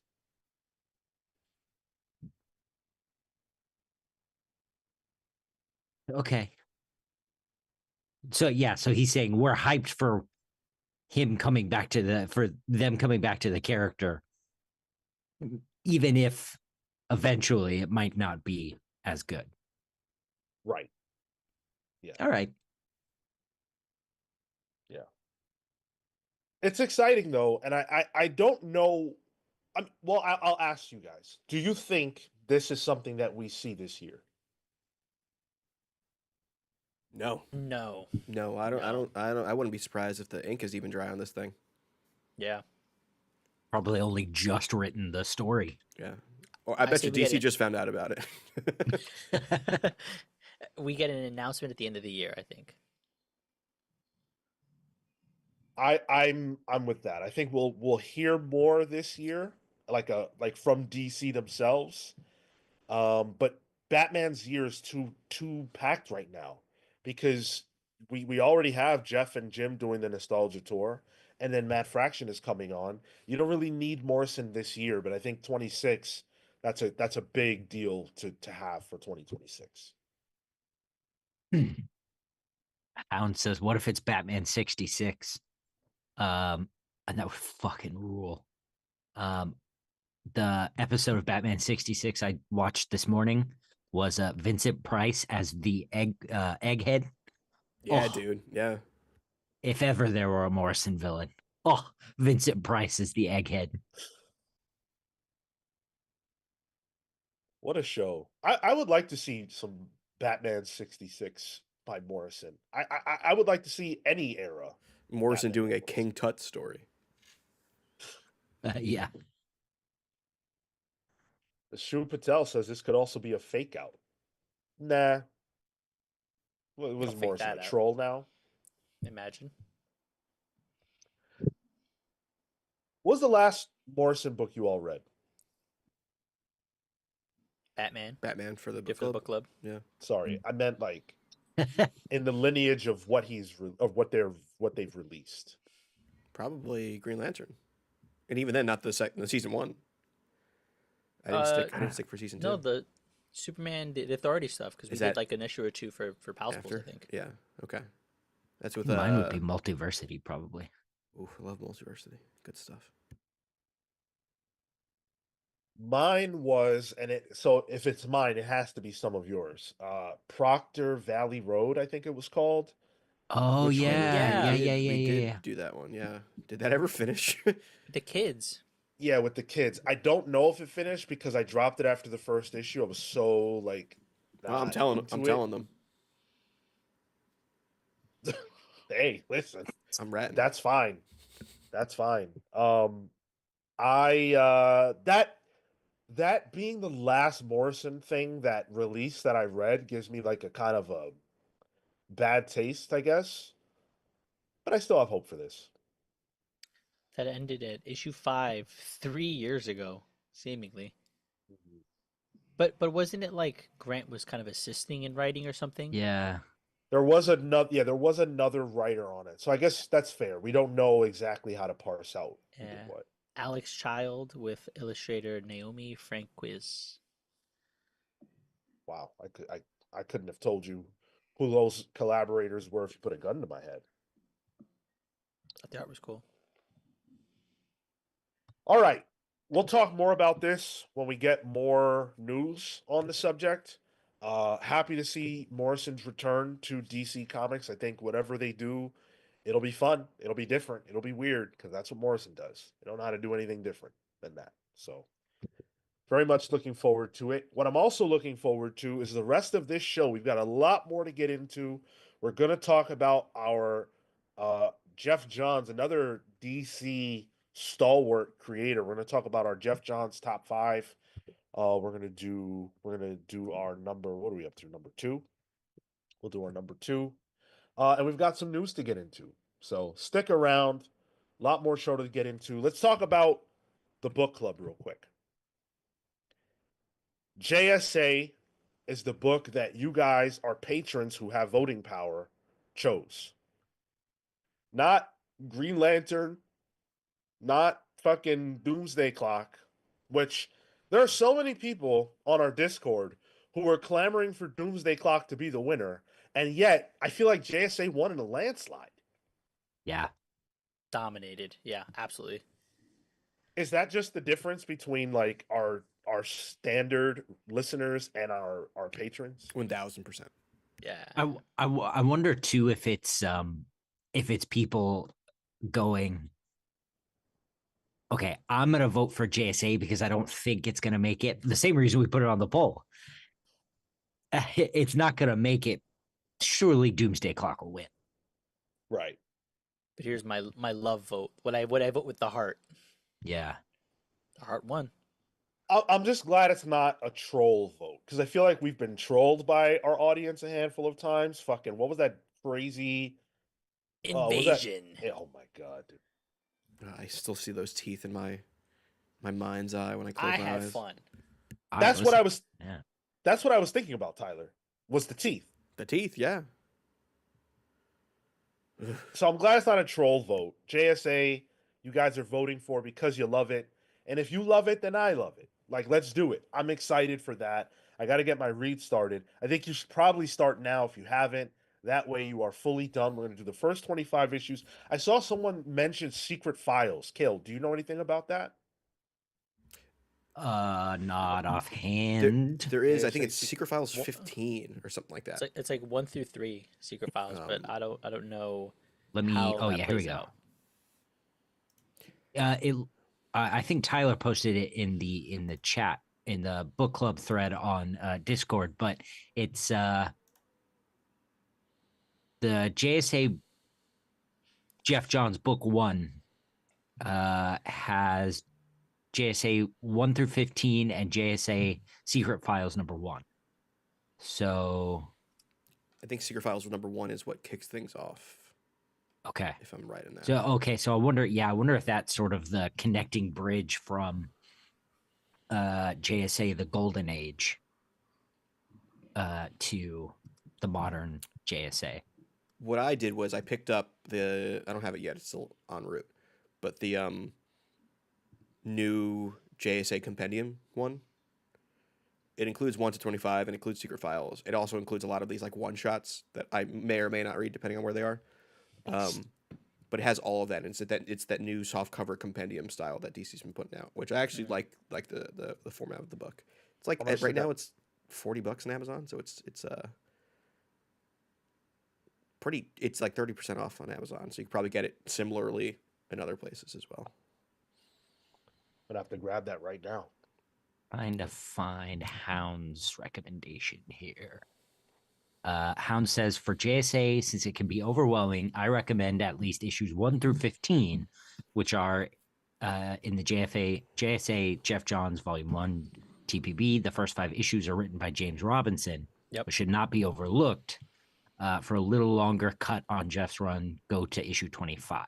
Yeah, which is all of included in the which and compendium. more are in the JSA compendium.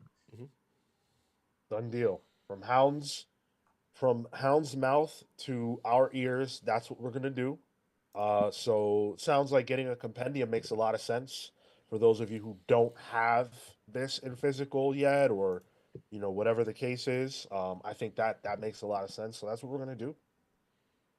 Should Yeah, I be have fun. the Starman compendium, and I have top 10 as well. They're nice little things. They have a nice like glossy cover. Feels good. It's good. Top 10. I have never read that. I never read it either, and I've been told it's like right down my alley. It's anthropomorphized animals. Alan Moore. Wait, top 10? Isn't that they're like his JSA team, like Justice League or JLA rather? It's its own story, but and I got the Tom Strong Alan Moore stuff in the same compendium format, which that seems like be down Cale's alley. Yeah, Tom Strong. That's one that's missed me, but Yeah. I'm gonna bring my top 10's got Xander Cannon. Whoa. yeah, exactly. I'm gonna bring my my JSA compendium one. I'm gonna read that in a bar to attract women. I think that's gonna be my goal. That'll do it. That'll do it. Yeah. Yep. Chicks love JSA. Yep. Big. You're gonna be. I'm gonna be reading about Hour Man when I'm a Minute Man. Wow. Oh my god. Oh, do you want to see my gravity rod? Why am I roasting myself? Jeez, have some self-respect. Goddamn. All right, let's get into our Jeff Johns top 5 stories. Number 2. We'll save number 1 for next week. Ooh, I'll go first because mine switched. I was I've been rereading JSA. It was 1, and it is now number 2. There have been some other books that not necessarily foreshadowing the book club, but there were some changes, especially in light of reading some more recent Jeff Johns books that have sort of overtaken it. But I think it JSA, and we'll get into more details on the book club, is so much fun. It is such a joy to see the drama between these characters who have really strong relationships, who have strong history. It feels like, and I was getting thrown back to when I was first talking about it with Cale after he introduced me to it, of like there's so much history here, especially as new characters kind of come in and you get people who tie into stuff like Sandman even because they were relevant at the time. So for me it felt like, oh, I am that archaeologist in me was like, I'm scratching the surface of something. I'm just like kind of brushing off things, and I have yet to see how large the structure truly is. And I think that's one of my favorite parts about JSA is there's so much more that I can continue to dig up and find, and the flavor that we get from Jeff Johns and the Robinson stuff at the beginning is just so strong. It's so interesting. It's fun, and so that is my number 2 Jeff Johns book. It is the JSA stuff so far. So I'm very excited to read for the book club. I'm just excited to talk about that. Wow. I'll throw mine out then. It's not JSA because I haven't read it yet. But it is Blackest Night, specifically Blackest Night. I harp on my comics fandom back when Blackest Night was coming out issue by issue. That's probably the hype of like me going to the comic shop, like staying there, talking about it, collecting the rings. Like that was such a big deal for me. And Blackest Night was one of my first DC events at the time, and it just blew my mind as to what that world was and what can be done. Like actually, I think Blackest Night might have been my introduction to Swamp Thing with Brightest Day. Oh yeah, Um, Search for Swamp Thing, 3-issue mini. yeah, because the good thing about Black Knight is they do a lot of final page reveals throughout that whole series. Like the death of Hawkman, I think in issue 1, or the that might be issue 2. But then there's like the reintroduction of the elongated man in issue 1, and I had no idea who the hell it was. Who's this zombie Mr. Fantastic? But I was like looking into that. I was doing the archaeology when I was reading that, and I loved that book. I thought like that got me to go back to read Identity Crisis and then Infinite Crisis. So that kind of helped spearhead a lot of what I was into. I like Identity Crisis. I know it's a bad thing, but yeah, I just love this book. I think it's a culmination of what Jeff did in Green Lantern. Um, and yeah, I think it's just it's one of my favorite Jeff books, but also one of my favorite like event books of all time. My number 2 is Jeff's run on Teen Titans. And this is just a series that I grew up with in my comics infancy and has just absolutely stuck with me. It was it wasn't my introduction to Tim Drake, but it helped evolve my love for that character because Tim what makes Tim cool is that he's a character that uh he's crazy smart, but he also wears his heart on his sleeve a bit. And so his entire um run like away from Batman is him worrying about his parents, him worrying about his friends, him worrying about his girlfriend.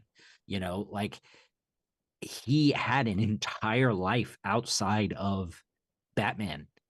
And so much of that was uh, emblematic of what the Teen Titans sort of stood for, is giving these teen superheroes something to do that wasn't hanging out with their mentors. And Jeff did the Teen Titans in such a cool way that modernized the team. And it happened in this time where the original Titans had split, and so had the original Young Justice because of the death of Donna Troy. And when they finally decide to reform, even the members of all the teams don't necessarily like each other and want to talk, but they find their own commonality within each other, and then you have that massive Superboy turn where we find out he's the clone of Lex Luthor, and that uh, that turn happens suddenly. Uh, they go on a mission with the Legion in the future. They come back, and Connor's got this big secret, and he really wants to confide in Tim about it. And then, like that night, you cut to him like scraping his hair off with a razor and cutting an L into his shirt, and you're like, oh shit.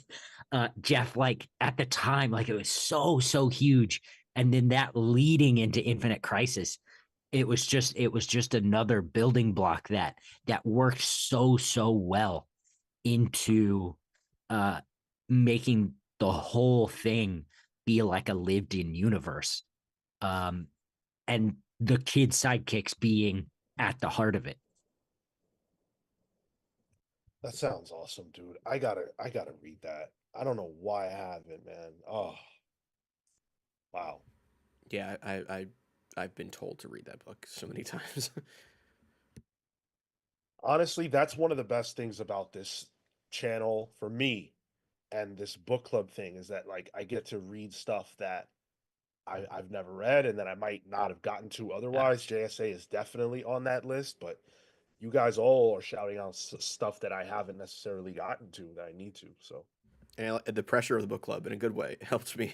Like, God forbid I do something for myself. I need external pressure to do it. So that helps me kind of fill in the holes that I have in reading. That's why I'm excited for JSA. yeah, definitely. My number 2 is Forever Evil. I Love this event. This was tied into during the New 52, and it was tied into the Trinity War event. And I don't know if you guys remember that time period, but like Trinity War was not celebrated. People were not happy with it. People thought it was shitty. And then you get to that last issue and you find out that there's this dude who's been in the book for a while, and it turns out that that guy is actually Owlman's Alfred. And then you find out that Grid, the evil cyborg, has corrupted Cyborg. And when the crime syndicate comes through the portal, and you realize that everything we've been seeing during Trinity War has been leading to the crime syndicate taking over, it turned my head around. It spun me around. And then that led into Forever Evil, where the bad guys have won. It was such an incredibly epic event. I really hadn't seen anything like that at DC to that point. I had never seen the Crime Syndicate before. So I was learning about these characters in real time. Owlman was cool as hell. Fucking Ultraman snorting kryptonite. That was insane. It was just all these different ideas that I'd never seen before. And at that time, Superman as a bad guy wasn't trite yet to me. So that felt cool and different. And then the Mazis angle at the end, where it's Lex from the from Infinite Crisis in the New 52 as a bad guy. They were running from fucking the Anti-Monitor. Like, this was just Jeff's mind gone wild. And it's the big popcorn action story. It's got a lot of heart, though. There's a great moment between Lex and who was it again? Bizarro. It's Lex and Bizarro. They have an excellent moment and some great chemistry. It's just an amazing book. If you haven't read it, you should. I love this series. It's my number 2 Grant book. I remember. What I remember from that book is Nightwing and the Peener Snipper machine. You know, like he's just all like wrapped up in that like doomsday device, and he's stuck there for most of it. Yeah, that was a Didio thing. Yeah, that was Didio trying to get his torture fantasy out of the way. Can't kill him, but I can torture him. Well, He wanted that. He wanted Nightwing dead bad. You would think that Nightwing pawed him the way he wanted Nightwing dead. Him personally. Yeah. Yeah, like he popped off the page and took Dan's girl. And Dan said, I'm going to get you. Yep. Never did quite get his way, though. I don't think. Has Dick ever died? No, he got shot in the head and survived that. He's never going to die. Yeah. That's so funny, though. Like, how many times did they put Nightwing on the brink of death? Well, yeah. In Infinite Crisis, it was supposed to have been Nightwing, not Superboy. Wow. What the fuck? Yeah. Can't bring Dick down. Can't bring Dick down. Dick only You go talk up. about having a hard-on for a character. There we go. Whoa. Well, we'll get our number ones out there to you next week when we close out our Jeff Johns month celebration. Shu Patel shared his top 5 with us. Number 5 is Flashpoint Beyond. I love that. I think it's underrated. Number 4 is Geiger. Number 3 is Redcoat. 2 is Hyde Street. And number 1 is Junkyard Joe. We got a ghost machine head over here. Yeah. did we ever shout out Common Sense's $4.99? Don't think so. You saw the Black Adam movie use the rock from Finality from Johns' JSA Black Adam ISIS. I hope he gets royalties. Wish Johns showed the Wizard of Finality. That's referring to the movie in the books. Not sure. Thank you so much. Has that story finished? The JSA Black Adam Kondak situation? Like, I always felt like that was something Johns was trying to get to happen, but it never quite got over. I don't know. I truly don't know. Yeah, I don't know the answer to that either. I don't feel like because did you read the new JSA John stuff, Kale? No, I haven't had the chance yet. No. Okay, yeah, because it didn't include, to my recollection, Black Adam. Hmm. So I don't know if that answers anything for you, but I don't think that Black Adam was involved with that. And was Johns not a producer on Black Adam, the movie that is? He's probably getting his, I don't you know. know. I don't know. The hierarchy was too busy changing at the time. Yeah. It actually was Transformed. behind the scenes. All right, let's keep things rolling. We've got some more stuff to talk about, but we're going to keep things in the DC space. We talked about being tired of Elseworlds earlier, and so DC said, "Well, here's another Elseworlds for you." Great. This one, Thanks. this one is maybe a little different though. It's got Batman, so that's not different. It's got Kyle Higgins, so that's different. Kyle Higgins, of course, the guy behind the Radiant Black Massive line, verse. the Massive Verse, did some Mighty Morphin Power Rangers, which was real good. He's going to be joined by Matt Groom, who is a frequent collaborator of his, and artist Erica D'Urso for a 6-issue series titled Immortal Legend Batman. This was announced at C2E2, which is a very big comic book convention. We're going to get this book in August 27th to be specific. And this is what Newsarama has to say about what we can expect. The Immortal Legend Batman is set in the far future, when humanity has spread out across the galaxy, traveling from place to place in giant colony vessels and single-user mech suits, all powered by dark matter. This new technology has created violent monsters, the Shadows, who threaten to bring down the fragile space colonies unless they are defeated by the 3 warriors who can tap into that energy: Immortal Legend Batman, Immortal Legend Robin, and Immortal Legend Nightwing. Now, this is a superhero tokusatsu style series, which, Gesundheit. Yeah. right, means something to some people, nothing to me. What do you guys think about this announcement? So tokusatsu is basically special effects. It's a genre based on special effects. So Power Rangers, the way that whole thing works is it's based on people in costumes or monsters fighting and using uh props and technology and explosions and et cetera to further a story.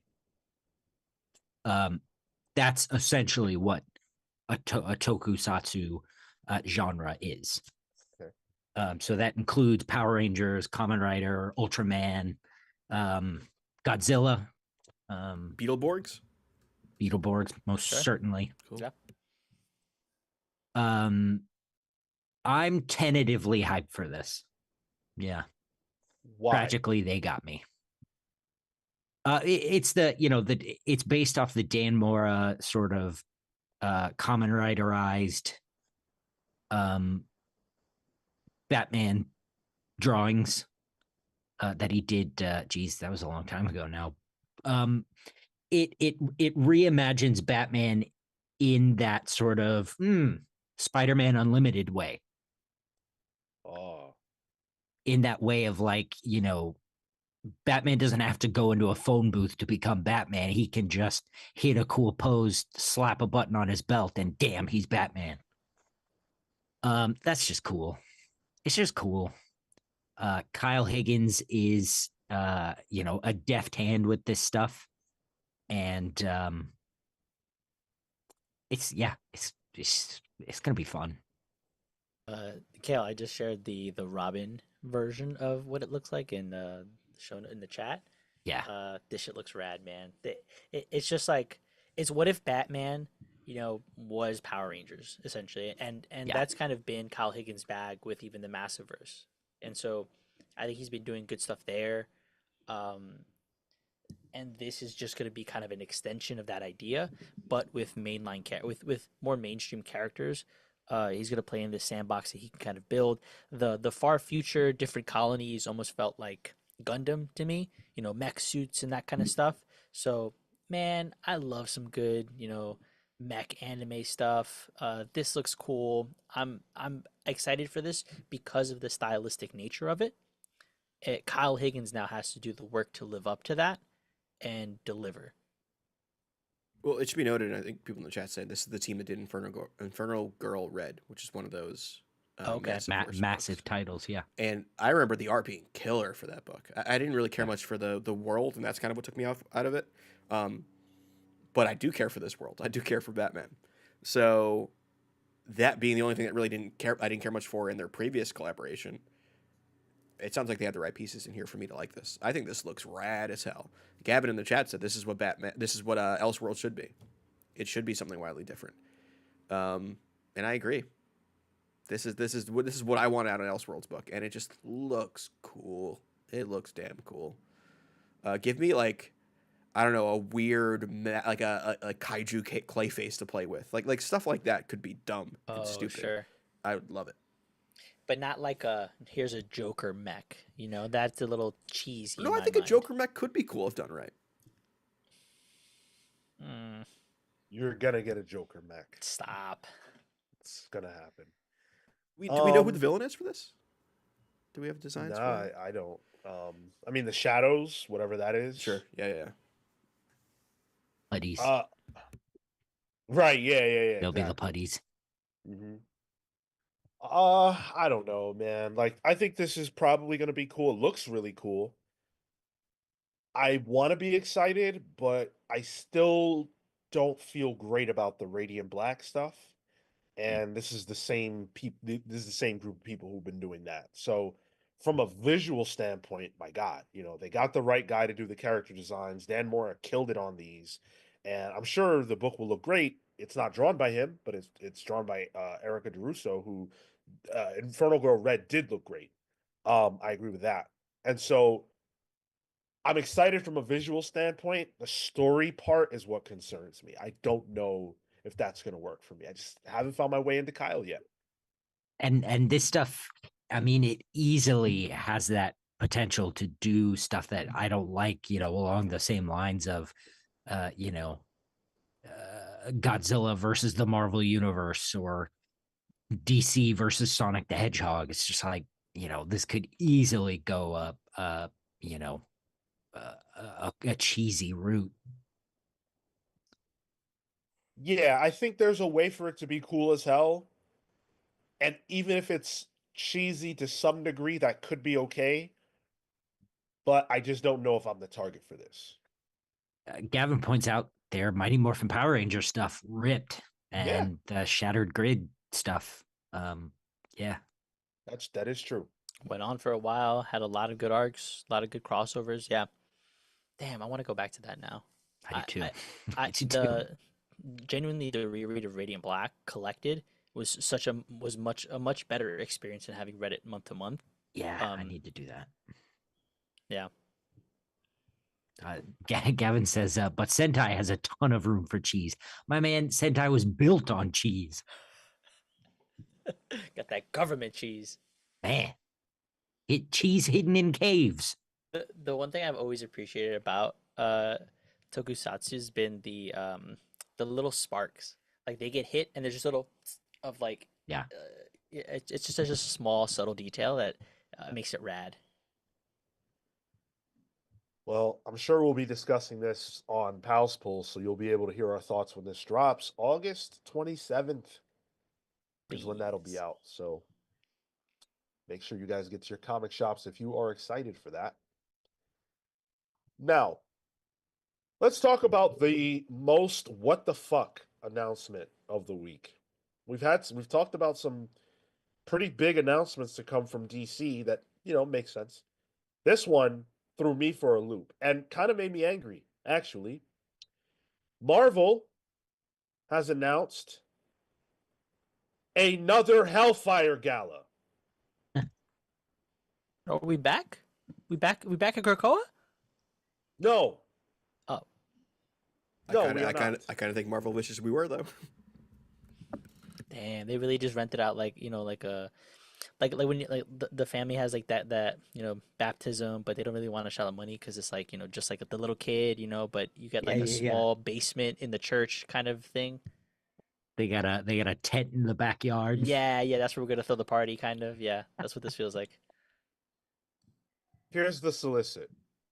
This July, Mutant Kind's biggest night returns in X-Men Hellfire Gala Vigil, or Hellfire Vigil #1, a new Hellfire Gala comic book one-shot written and drawn by an incredible lineup of current X talent, and it pretty much includes all the people working on the major X books: Jed McKay, Gail Simone, Eve Ewing, Luciano Vecchio, Javier Garron, Sarah Pacelli, Netho Diaz is also listed here.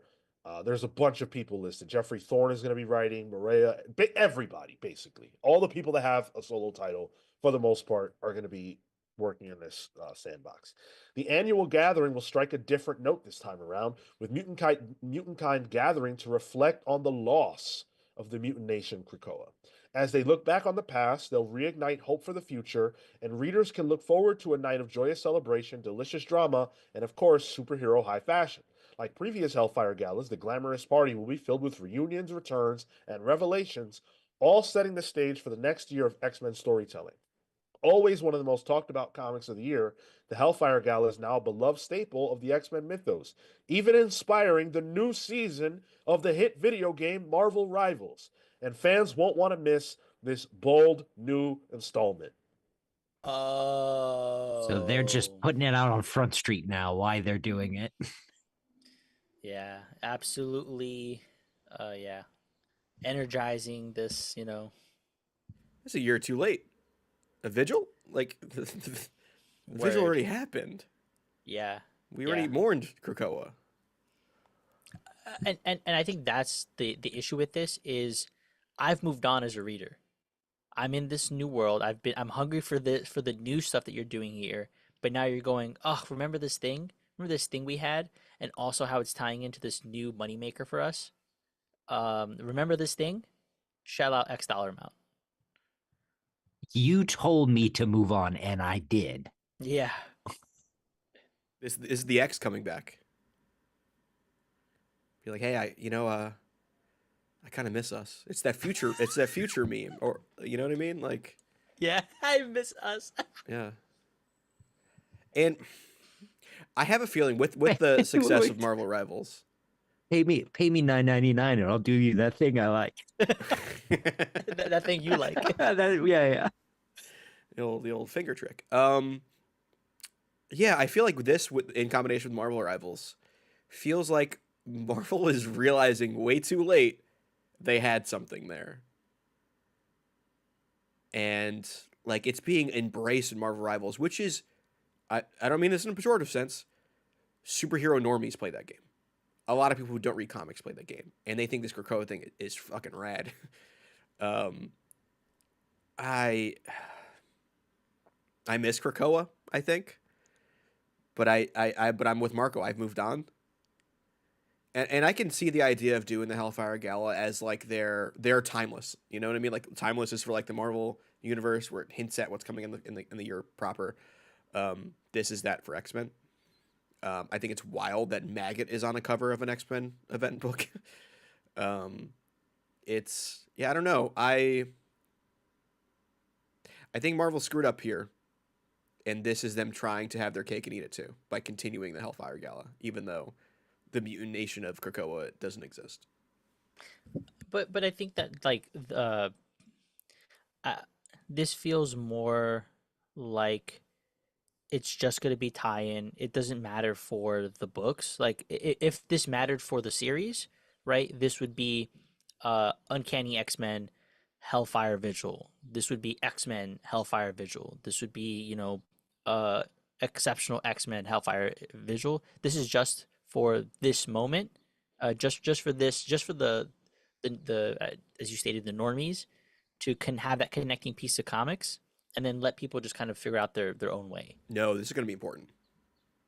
I don't know. This is they're comparing it. I think they tacked on the Marvel Rivals bit. I don't think that's what drew them to doing this book. they wanted to do this so they can do their kickoff for the X-Men for the following year. So they can end from the ashes and do another named, series of stuff. Because the first thing this list it compares it to is the previous Hellfire Galas, which did that. They did kick off that next bit of where the X-Men are going. Yeah, Tyler's 100% right. There's no possible way this could be a reaction to Marvel Rivals because the Krakoa fucking DLC just came out. Comics don't move that fast. It's not possible. So that should be dead. And this is also going to be a major piece of the storytelling because they're telling us it is. If it wasn't going to be, they wouldn't say that. They're telling us that a lot of the future of what's going to be happening is going to be based on what we're seeing here. I'm going to read from Tom Brevoort. We've been working towards the Hellfire Vigil for a year now, and all of the assorted X creators came together to make this a moment of significance for the X-Men and their world as a whole. If you've been wondering when somebody was going to encounter somebody else, the answer is right here in this book. It's a capstone to events that began in From the Ashes and sets up major movements that will be playing out across the coming months. Plus, it's full packed with great art and great character moments. Wonderful. I like that. That sounds good to me. The problem that I have is that this, to me, should have been the first thing that happened in the From the Ashes era. Yep. Closing the era out with this after we've spent almost an entire year. By the time this comes out, it will have been a year since the Krakoan era ended. And it has been a year of shit. Okay? Look, I understand there are good books within the X-Men line. There are books I'm enjoying a lot within the X-Men line. That's not my point. My point is that as a line, it does not feel like it has a direction. It doesn't feel cohesive. It barely feels stable because there were literally 2 events within 2-3 months back to back. Yep. This and the way we're getting back to, or at least the way we're getting a direction, I should say, is through the Hellfire Gala, an event that only reminds me of something that I liked a lot better than this. Quite frankly, I don't think Marvel deserves to reap the benefits of the Hellfire Gala if you're not going to give us Krakoa. Calling this an annual thing, fuck that. I don't want there to ever be a Hellfire Gala again. They shouldn't do it anymore. It's weird because like the outliers, let's say, right? They're supposed to be the big new people in Not on the cover. Uncanny, but like, but like, what are they going to come up? Like, what was Krakoa like? Please tell us, because they weren't around. Like, who gives a shit? They're already doing that, Marco, in the book. What? They're already doing that in Uncanny, and they're doing it in Exceptional. This young generation was kind of not around for Krakoa. That's frustrating. And I think in the text of it all, it would make sense for the mutants to want to continue this tradition as a way of honoring. That's why it's a vigil. It's not a gala, it's a vigil. That's why everyone's wearing black, looking like fucking Black Parade music video. But yeah, I just I've had to. You've told me to move on. I've moved on. I'm on fire right now because the problem is that these characters have spent the whole year fighting and avoiding each other. Yeah. They don't like each other, and we don't even know why. And so now they're all going to come back together for the Hellfire Vigil when, gosh, I don't know, has anything been happening in the X-line that would have necessitated the X-Men to actually work together? If they can get together to do this, why can't they get together to just do Krakoa again? Go get an island somewhere. Go back to the fucking mansion. I don't know. Why are they not together? It doesn't add up to me. And it's funny that they also announced, it's not on our list, but they announced the next one of the arcs coming up for X-Men is touching on Revelation and the continuation of Apocalypse, and has like Doug Ramsey, his wife, and Warlock in it. It's like, oh, Oh clear yeah, continuation of Krakoa storyline. I saw that cover. Yeah, man, this is much word common sense. Bring back the Utopia or Utopia. Th- Where are they having this event? Is it going to be in like Kitty Pryde's dance studio? Like, They're renting a boat. oh, okay, got it. They're gonna rent a little thing, kind of go like circle cruise around Manhattan. Just kind of pretty, keep it low key, chill. Little Bayou boat tour, maybe. Yeah, yeah, Yeah. yeah. I think to your point on the relationship dynamic of all of this, it feels unearned because everybody's been so disparate. Nobody's talking to each other. There is no sense of a shared universe or experience within the X line outside of the manhunt stuff. Where's Professor X? Why is he all grumpy and shit? Is he being taken over? Should we go do something? Um, and everything else just feels independent of each other.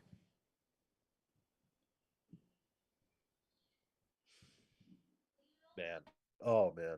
It feels like in the direct aftermath of Fall of X and the end of Krakoa, it feels like all of the characters have kind of Marcus are disparate. They've kind of all gone off separate, and it feels like they're only reacting to Fall of X and the baggage there. You know, Professor X, what they had to do, and then their changes in philosophy coming out of that. Yet none of them seem to be remembering exactly what Krakoa stood for and remembering all the good stuff. They're only focusing on the bad stuff, which is making them kind of turn against each other. That kind of shifts at the end of X Manhunt. Spoiler alert there. But they all kind of come together to send Professor X out in space. Not World War Hulk style, but like to go screw his hot alien wife and find his daughter. Oh, But World War Hulk style. actually, yeah, as exactly that. But yeah, it's just I see those pieces kind of getting back together where that kind of alluded to them maybe easing up tensions and relations. So I can see the through line, but it doesn't negate the fact that it's like, all right, what was last year about?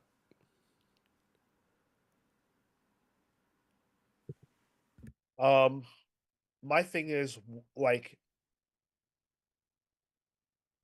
the text of the fucking comics alongside Tom Brevoort's own words, the man himself have said multiple times that is a prior regime. That's a prior era. It's dead and buried. The books don't talk about it much anymore. We don't even know why these characters don't engage with each other. Everything that Tyler just said, I feel like that's not on the page. That's we can surmise it. It makes all the sense in the world. But what is the reason why Rogue does not like Cyclops right now? In relationship to what happened in Krakoa. Because from what I recall, Cyclops was fucking kidnapped and in prison, and they busted his ass out, and he helped them finish the fight. He didn't do anything wrong. So why is she mad at him? It feels like there were months of time that we did not see. And that from issue 1 of X-Men and Uncanny X-Men to now is months separated from the end of Krakoa. And we've never seen what happened. I am furious with this because it underscores everything that is wrong with the way that Marvel is handling the X-Men right now. You cannot have it all. You cannot have it all. And yeah, this will sell. I'm going to read it. We're all going to read it because we have to talk about it. But at the end of the day, if they want the X-Men to be better, if they want people to support it more, if they want these books to sell, if they want the X-Men adjective list to sell, they've got to do better. They have to do better than this. Oof. But you know what? Go ahead, Gil. I was just gonna say I keep forgetting that Cyclops is around. I haven't read X-Men in so long that I That's just why you don't I know keep he's going. around. I keep going. Where is Cyclops? That dude's my favorite character. I have no idea where he is. It seemed Hanging like about. after Krakoa, the line was split. It was like pro Professor X, or like I can forgive Professor X and I can't forgive Professor X. And that was the kind of split, even though everyone winds up forgiving him anyway. So I guess, is that the split? The split's done now that they're all on the same page. Feels like the wrong question too, at that point. It's too, yeah. I mean, like, I understand what Charles did at the end of Fall of X is shady. But then they had a whole Infinite comic that they then printed to prove that it wasn't him doing that or something, or what he did wasn't actually what he did. So it was just like a quick retcon in terms of turnover time, like less than a year retcon of the inciting incident to cause your new status quo in comics. What was the retcon? That he didn't actually kill those people on that ship. It was a mind manipulation thing to make people think he did. So I didn't commit mass murder. So I'm a good guy, even though I did shoot a couple people and I tried killing a kid. But the big incident I didn't do. I'm okay, right?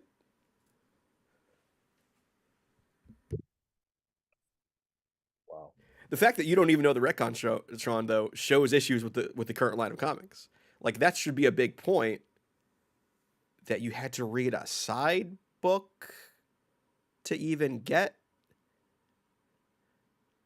Should have been inside the pages of one of the From the Ashes titles that they touted as being so fucking important. If only we had crossovers between the books to tell us. Oh, wait, hold on a second. We did. I think this was in a editor's note in X-Men Hunt at some point. Isn't this also happening in between the like giant size stuff? Or won't this be kind of like Giant size, you can almost just guarantee that's by itself. But isn't that like also rewriting things in continuity and whatnot? My sweet summer child, Marco. Don't believe We this don't really solicit. know. We don't really fully know. We know that it's gonna put Miss Marvel in those core moments, the most important things the X-Men have ever been through. They'll insert her there, but we don't exactly know why or the machinations of that, so it's hard to talk about that stuff. Um, I'm just floored. I'm floored by this. Entertain Me says Rogue felt Cyclops turned his back on Professor X in the dream. That's what angered her. How did he do that? How the fuck did he do that? Cyclops was in prison. Professor Xavier was chasing a kid with a gun, and Cyclops was in jail. And somehow Cyclops is the one that betrayed the dream? Cyclops was foot soldier, dude. On the boots on the ground. I think the dream being leaving Professor X in custody. Rogue was always pro. We got to break him out. He's one of us. Cyclops was pro. Dude's a genocidal maniac. Leave him in there. That it wasn't really the dream as much as Professor X himself. Tyler, Wolverine wanted to murder Professor Xavier, and he is currently on the same team as Rogue. Nothing a few beers can't fix, Sean. Oh my god. I thought it was the other way around. did too. I haven't read X-Men, I guess, but I totally thought it was the other way around. It might be. I might be confusing myself, but yeah. I thought Rogue was the one that had the bigger problem and wanted Professor X locked up. Yeah, because why would she team with someone who was trying to kill him if that was her problem? Oh my god, I can't. I this is not the place to try to solve this fucking problem. I'm just we're just gonna move on. I'm tired of Professor X being the center of the world for mutants. I'm glad he's going off to another Hickman book that'll get touched briefly and then leave him in space. Get him away from here. Toxic. I'm tired of nonsensical storytelling. They need to fix that shit. But you know what? It doesn't even matter. It doesn't even matter because a report from ICV2 dropped this week that says that Marvel gained market share. We say it all the time. We say it all the time. Marvel will dominate the market regardless of whatever else is happening. All that shit that DC's doing, yeah, great. It doesn't matter. It doesn't matter. From a sales standpoint, they cannot beat Marvel on a consistent basis. Here's the report. After a sharp decline in market share to 33.3% in the last quarter of 2024, Marvel Comics came back with a 37.9% share in quarter 1 2025, up 4.6. That increase came mostly at the expense of smaller publishers. DC Comics share dropped just about a point and a half from 26.9 to 25.5 during the same period. So Marvel is, according to this, they have 14 or 12.4% more market share than DC Comics. Is Marvel 12.4% better than DC Comics? No. That's some Steiner math right there. This is market share is pure sales, right? It's not per book. It's not sales. It's not units. sales. Yeah, it's dollar amount. Yeah, units. That's what I'm looking for.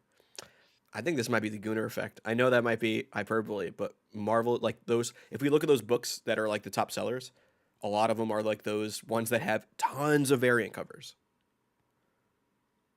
that people are buying. Dude, there doesn't need to be a reason. It's Marvel. This is the tale as old as time. You can go back to any period in history. Marvel is this.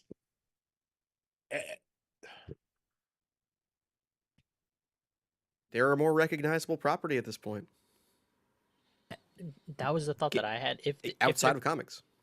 Yeah, if they're coming from smaller independent publishers, like non-top 10, and this is where they're making up the ground, let's say those are readers who have been reading whatever, a Dynamite, a Boom, and they're deciding, actually, I'm not going to continue to purchase within this wheelhouse. I'm going to go to one of the big two, or I'm relatively new. I don't want to try out other things. The other thing to try out is the thing with bigger brand recognition, which is Marvel. So I think that that makes sense to make up, especially coming from the smaller publishers, and noting that DC Comics relatively stayed the same. It was 26.9 to 25.5. That's a couple point variance, a point. That's not terribly large, and Image stays consistent at that 11 to 12. So you're not getting a lot of gains from that end. Where the gains came from is the publishers smaller than those. IDW is in fourth place, moving from 5% of the market share in quarter 3 2023 to 3.9 in quarter 1 25. Boom went from 4.2 to 2.3 in the same period. They're putting out less books. Like, remember, like when Boom was 4.3. That's probably because of the big boom of their creator-owned stuff, like Grimm, and they do the Tinian book. Is that them? Something is Yeah. killing the Yeah. children. Yeah, Yeah. that's Which had a whole bunch of spin-offs. I don't think But those also- are actively happening also- anymore. Also, Power Rangers. Yeah, which also That's got just down to one title. yeah. Yeah. So I wonder if this is also a sign of like people shoring themselves for potentially having to lessen their lines. At least what we previously have thought as being a possibility. I'm sure Diamond has an effect on this too. Right. Like, can you get your books out Yeah. in meaningful volume, considering it's now difficult to find distribution within the price range that you probably need? So you probably have to sacrifice more books in order to be able to shell out for the books that you have that are likely not that are going to more likely be the big ones. Something is killing the children, a Power Rangers, which have locked in audiences. So those are people that are probably already buying your Boom books and a Marvel, like assuming that Boom and the other publishers are secondary, not primary. Did Dynamite gain anything, Sean? Do you have a number for Dynamite So previous? Dynamite isn't reflected as far as gains or losses, but they are in 7th place here, with 2.1% of the market share. Do you know what the previous percentage was at all? I have it. It's Okay. 1.7. Okay, so they did increase it, and I was thinking that's because they've increased their lines with a lot of those IP books. Mm. So I don't know Yeah. if it's necessarily a reflection on Marvel as much as the big two is just filling in the gaps that is now lost from the smaller publishers having to like contract a bit. We might see that Dynamite fills Yeah, a, which it is. a few more of those Yeah. places as well. Yeah. People will drop non-big two books before they drop big two books. Yeah. That is something that I have said many times. People disagree. That's cool. But this is what reality looks like. Publishing in comics is a volume game. That is something that Marvel figured out literally 50 years ago. Marvel has been publishing a massive volume of comics for 50 plus years. This is how they win because they can publish more than you. They'll blow you out with publishing. And even if you're not dropping the books, a lot of these smaller publishers are just ending books or not putting them out. So that is more money that goes to the big two because Spider-Man's always going to come out. It always has a spot in the stands. X-Men will always have a spot in the stands, and you're going to recognize those names first. Image gaining ground is great, but why did they gain ground? It's not.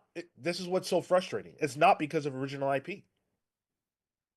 What did Image do in the last year or so? They put out the Energon universe. It's great stuff. I'm not criticizing it. I'm just saying that it's not like it's Ed Brubaker and Sean Phillips or a new Daniel Warren Johnson thing that's selling Image the way it used to be. It used to be that when Image was thriving, it was because of original material that was just hitting and connecting. Now it's because they have Energon. And of course, you could throw Ghost Machine in there, but that's not popping off the way Energon is from a sales standpoint. And these numbers only solidify the fact that banking on already established IP is what's working in the entertainment industry as a whole. That's why Pixar is putting out sequels of everything now. It's more bankable in an economy where people they're less likely to risk on new things. Yeah. The cost of the risk for the consumer is that much higher. Someone is more That- likely to pick up Captain Planet #1 from Dynamite than a book with a sentence-long title from Dynamite. Sure. Value mining. Which leads to a hole in creativity, which sucks. This is the commodification of art. Sure, people can work within the parameters, and I'm sure there'll be great stuff out of it. But it is kind of a bummer in my eyes. I think at that point it's more about discoverability because you're going to get a good book outside of that. Look at Ghost Machine compared to an Energon, right? Those are all great creators, amazing stories. But the IP value of that is going to supersede the creative value, not because that neither one of them is not creative, but because one is more recognizable and therefore has a better chance of breaking through. Cale, you look like you were about to jump in there. I have no idea with what. Sorry. Hayden's Hideout says, I would also add that customers feel more secure with a Marvel or DC title than an indie title. Why take a risk on something I may not like instead of Spider-Man? Absolutely. Yeah. Absolutely. I read we're taking everyone down with us. It's the new Matthew Rosenberg book. Excellent, excellent, excellent book. One of the best new #1s of the year. And nobody cares. Nobody cares. Nobody's talking about that. That sucks. It sucks that nobody cares. People care more about who this all new Venom is. Yeah. And it's like, yeah, we should talk about who the all new Venom is, and that's great and stuff like that. But like, where's the fervor for new things? I'm not even the guy for that most of the time. But we should try to talk about those things too. And I'm saying that as the person who puts the the docket for Pals Pulls together. I would love to do that. I would love to do that, but we can't do it. Literally, look at the current poll right now. It's what's winning is the bankable IP of Captain Planet and a new number one. Our poll is a clear indicator of how people pick. And it always is. Yeah, like we have a Spawn book on there, which is a new number one, I believe, right? Yeah. Which our listeners, at least the ones that are vocal, have been clamoring for. But it ain't winning. It's not even in second place.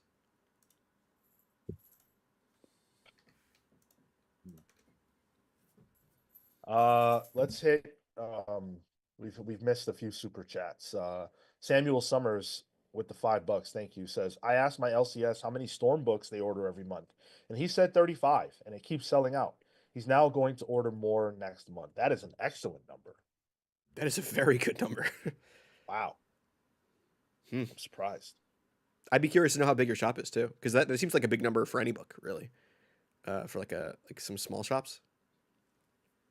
Yeah, I mean for a non-Batman Spider-Man thing, Exactly. Yeah. Comments. Go ahead. Oh, I had Common Sense up. 499 says Shazam family should get Tokusatsu. They're literally Power Rangers. You can see it, right? Also, Marvel have connected Sentai back 1979 to 1982. Interesting. That'd be a cool costume the Shazam change. family of heroes kind of is Power Rangers. Yeah, I never See thought that? about it Yeah. that way. That's a good idea. Huh. Yeah. Lean into that. What came first, Cale? Tokusatsu in Japan or the Captain Marvel family?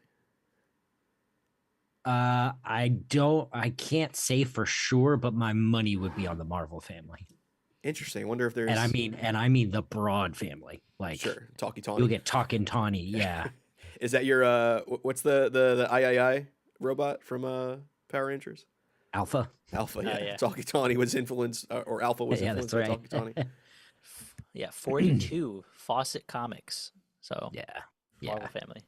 Damn. Wow, I wonder if there's a clear influence on that. They always I don't think so. I really don't think so. The Marvel connection there that Common Sense was talking about is Spider-Man's mech, Leopardon, is the reason Power Rangers and Sentai have Zords. Are you serious? Yeah. Wow. I have that Marvel Legends of the Japanese Spider-Man. Oh man, I want. And I so want bad. them to. Yeah. I might put out money for Leopardon. They'll never do it. Well, they might. Man, I would kill for that. Yeah, Toei went. That's cool as fuck. Let's give that to everybody. Wow. Huh. Common Sense also dropped $1.99 on us to say the Wizard of Rock and Finality from the JSA comic. I ain't read it yet, Common Sense. I'm not there. Yeah, yet. we don't know what you're talking about. And I did look it up. Jeff Johns was an executive producer on Black Adam. Yeah. It entertained me with $2. Says Sean and Tyler Stand and Deliver is on #WrestleMania. We gotta get out of here. We're on, so we ain't watching that quite yet. We'll be getting to that in a little bit. I do want to read a couple more comments though. Ben Loudly said, "Marvel's a volume shooter. Doesn't have to be quality shots as long as you end up putting up numbers." Yeah, I mean, it's like Kobe Bryant. If you're a fan of basketball, Kobe Bryant, one of the greatest basketball players of all time. In his final years in the NBA, my man was a volume shooter. Some would argue he always was, but you look at those shots he was jacking up. He was missing plenty of shots, but he was still putting up 30. Marvel's gonna give you 30, but it's gonna take a lot to get there. It's like Sarah J in the early 2000s, where she was putting out video after video after video. Maybe not the best quality, but she was a volume shooter at the time. Wow. It's a porn. Like I'll by the end of this year, I will have read probably more Marvel comics than any other publisher. How happy am I going to be with all of that? Probably not that happy. But there will be, I don't know, maybe 10 titles by the end of the year that I'll be like, yeah, that was excellent. That's not a good enough number for me. When you could be reading all these tremendous DC books. I'm reading those too. Uh, Sometimes the shotgun spread works. It gets the kill. It is. Tilo says, "You mean Spider-Man?" No, that's actually a racist reading of the way Japanese people have, they translate English. Yeah. It's Spider-Man. Is there a thing in Japanese though with them having English words that are just phonetically, like it's the Japanese word, but it's phonetically sounds like that? I think it's more modern stuff. Yeah, Man, I want to see that Otoe show. That looks rad. it's good. Yeah. Cole says, stop buying Marvel if you ain't happy. Dude, you have known this podcast and you have known me long enough to know that shit ain't going to fucking happen. What do you expect? I'm part us of the to... problem. I don't exclude myself. This this whole podcast is half self-flagellation for Sean. I know what I'm doing wrong. Doesn't Oh, mean I'm where? going to change. Sean got numbers on the board. He knows. Oh my goodness. Comics tropes in the house. What's up? Says, yes, those are loan words. Katakana is designed to sound out English. So, yeah. So, okay. So, Tilo and Gavin are pointing out that it's the Supaida man is not racist. It's a phonetic reading, but the way people use it is most often in a racist way. So it's Spider-Man. Oh man. Oh man. What are we gonna do? What are we gonna do? Marvel just I was thinking last night, like, is this gonna get better? I know there are ebbs and flows, and we're in the middle of an ebb, I guess. Right now with Marvel. But because they don't have any incentive, I'm almost kind of like, because they were dominant in the 2000s, but the comics were fire. There was a justifiable reason. Could even make that argument in the 2010s, at least in the sense that DC wasn't that hot.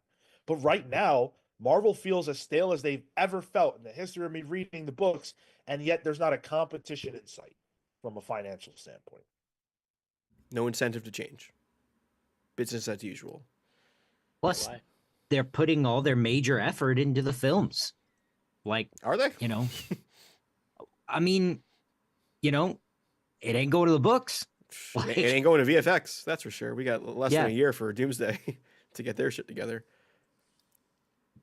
You bring that up. I forgot that the Fantastic Four trailer came out. I haven't even watched it, quite frankly. I saw it. Watch it. I saw it, and I was like, I'm good. I don't want to see anymore. I'm starting to get scared. Yeah, I haven't seen any of the Superman or Thunderbolt stuff either. I'm super excited for Thunderbolts, and I can't really put my finger on why. The Sentry. Nerd. No, it's the way it's the lighting, it's the color, it's the lack thereof, but like purposefully. It has like darks. I'm like, ooh, look at that. Maybe because they don't need as much CG in this movie, they could actually not have everything backlit.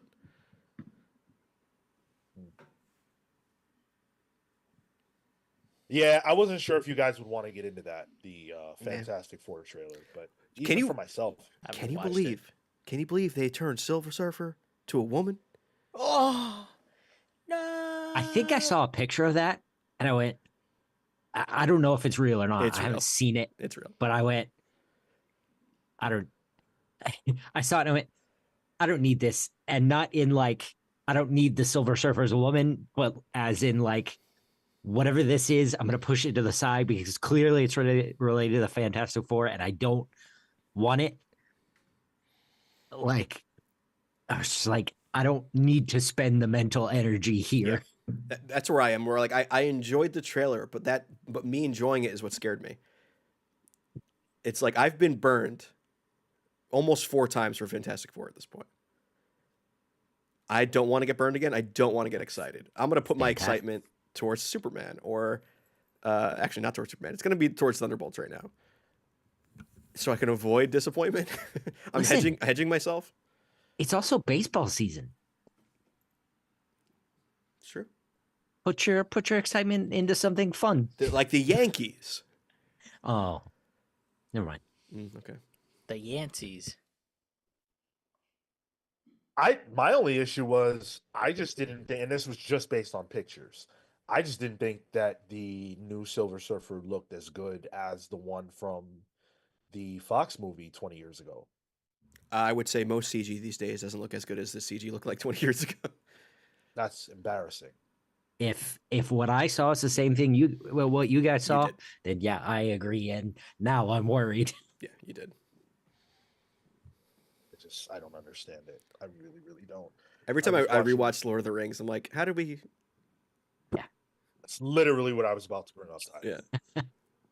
Where did we go wrong? Planet of the Apes was like 10 years ago at this point. Like, phenomenal. Oh yeah. The Matt Reeves. Right? Yeah, the CG on that. Whew. Marco, did you do the same thing I was? I was like 1970 something. Yes, same. I was like, wait a second. Dr. Zayas, That Dr. said, Zayas. though, you know what? Genuinely, before Powell's post the other day, I watched Invasion of the Body Snatchers because it was on after a documentary here, and that shit was fire. We're just in hell. Everything is in hell right now. But VNetFat is right. It is the NBA postseason, and that is where I will be getting my jollies for the next few weeks, because WrestleMania is tonight, but that's probably not going to be terribly enjoyable. So, I'll live off the NBA for the next few weeks. Comic Tropes. Sorry? No, go for it. Comic Trope says, I think Shalabal is a good use of the character since it's an alternate universe. We'll probably get Norrin Rad in the main MCU. Yeah, dude, that's been the theory around here for a while. Like, none of us on the panel are actually bothered by the Shalabal of it all. That's fine. And I'm actually excited to finally see Johnny Storm lust after an alien on screen, because integral to the character. Yes. That dude loves some alien women. Mm-hmm. CG's not that bad. Looking at it now. It's so, you can see how clearly they don't give it enough time to cook, because these things have to come out at a clip. Looks a little tinny. Does it look like silver or tin? Is it the Tin Surfer, Marco? It's the Tin Surfer right now, yeah, dude. That's just me on the apps.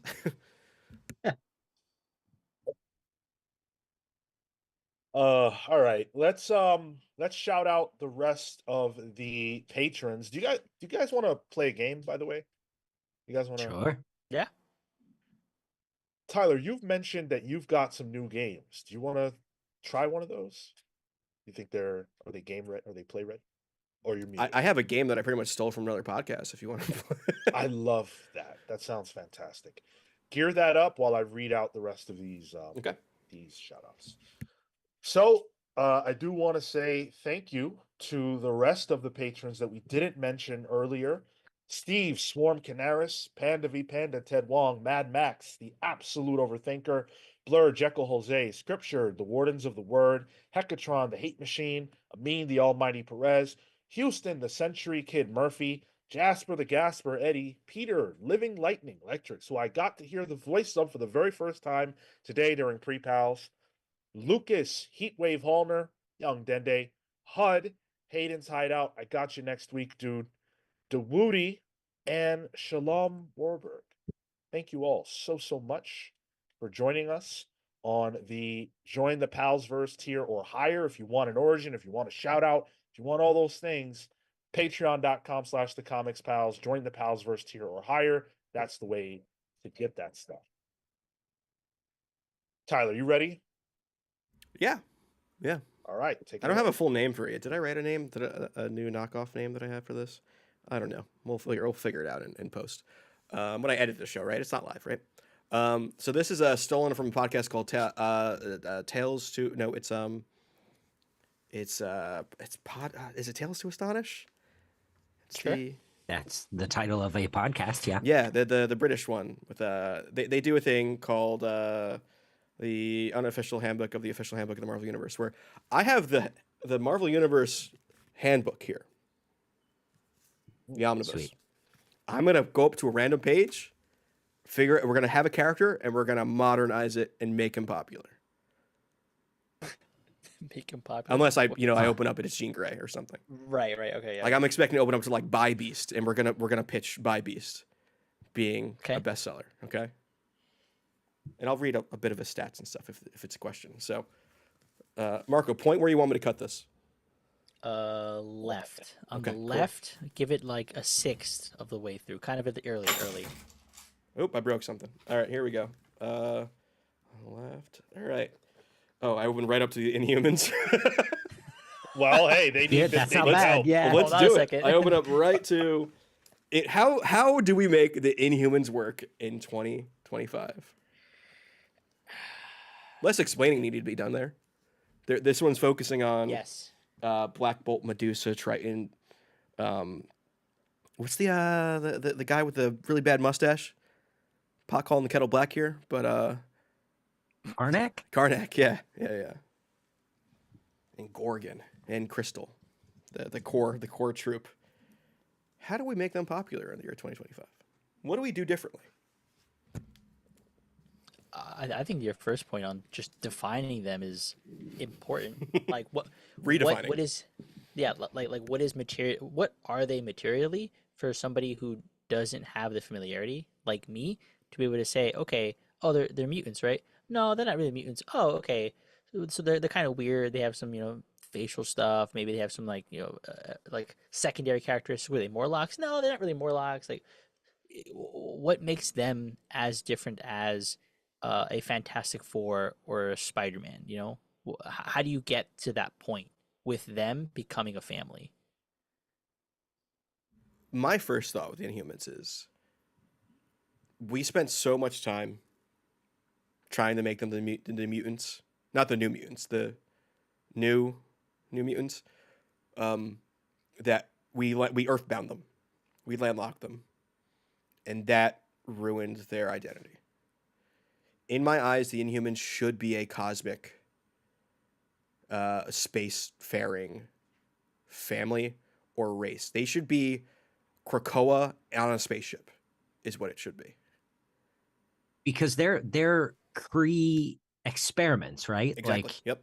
that's where their origin lies. Yeah. Is they were originally Kree experiments that were abandoned or something. Yeah. Yeah. And the Eternals are also like Earth locked because that makes sense for who they are in their lore. And so we can't make them Eternals either if we keep them on Earth, because if they're not mutants, then they kind of become Eternals. They need to skedaddle out of Earth. I think the bit about them being Kree experiments that went wrong is fascinating. Like the idea that their god created them, they came out wrong, and so they were abandoned. They're dregs of the Kree society, and I would love to see that aspect explored more. I think Black Bolt as a character and his relationship to Medusa is fascinating, but it's always presented in a very dry way. They should have a deep, passionate love for each other. Medusa is in his mind, right? Like all the time. She's his speaker.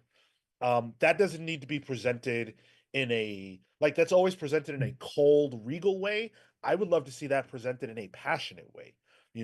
Why do they never go down that road? I think Crystal has breakout potential. I love Crystal- Crystal, dude. Yeah. Yeah. Crystal's hot. She's cool looking. She has cool power set. She could be a fun kind of like youthful character in the mix. And then Karnak is a beast, dude. What was that? The Warren Ellis Oh, dude. Karnak? Yeah. David That was Aha sick. covers. Oof. I honestly, it should be Space Game of Thrones. The main royal family are the Starks, and I think they blow it up by introducing the Kree royals. They can throw in the Shi'ar Imperial Guard here as Oh other yeah. warring factions. And honestly, I think you kill off one of the royal family too pretty early on to get that story going. Crystal could be the Arya of the story. The plucky youngster who actually has to become ruthless. I don't know Game of Thrones. Okay. I've got You were the living dark fantasy epic, and that's as far as I can walk with you down that road. Do they have like a chip on their shoulder about who they are and like depends. the process of becoming them? It should. That's what I'm thinking. Is that's a great way to be like, that's an internal conflict that they can deal with that can manifest outwardly for people, and that could become a point of conflict for them exploring the cosmos. I also think to modernize it as well, I think there's an angle with like Black Bolt's many wives, right? Like there's an LGBT angle there, where they can interact with him, but also with each other, and how that dynamic of him being a king with many queens, but also the queens maybe plotting against him, maybe plotting against each other, maybe plotting against the kingdom. Like there's stuff there. Yo, Cale said he wants space Mormons. Well, listen, Yeah, concubines. maybe I don't think they're concubines, dog. I think they're legit queens. That's interesting because like then it's like, which queen do I trust to form an alliance with, but potentially get backstabbed, or like, hey, you're a real one. That's interesting. Common Sense says bring Ultra Girl. She is half Kree and half mutant.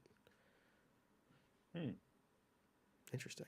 Well, I think there's also a good story to be had too with the Inhumanity era, where they were introducing so many other Inhumans with the Charles Soule book.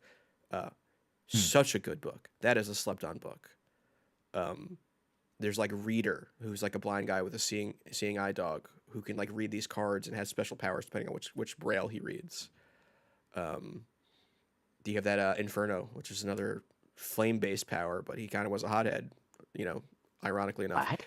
But I think there's a story there to be sad because Earth abandoned them after AVI or X-Men versus Inhumans, whatever it was. Yeah.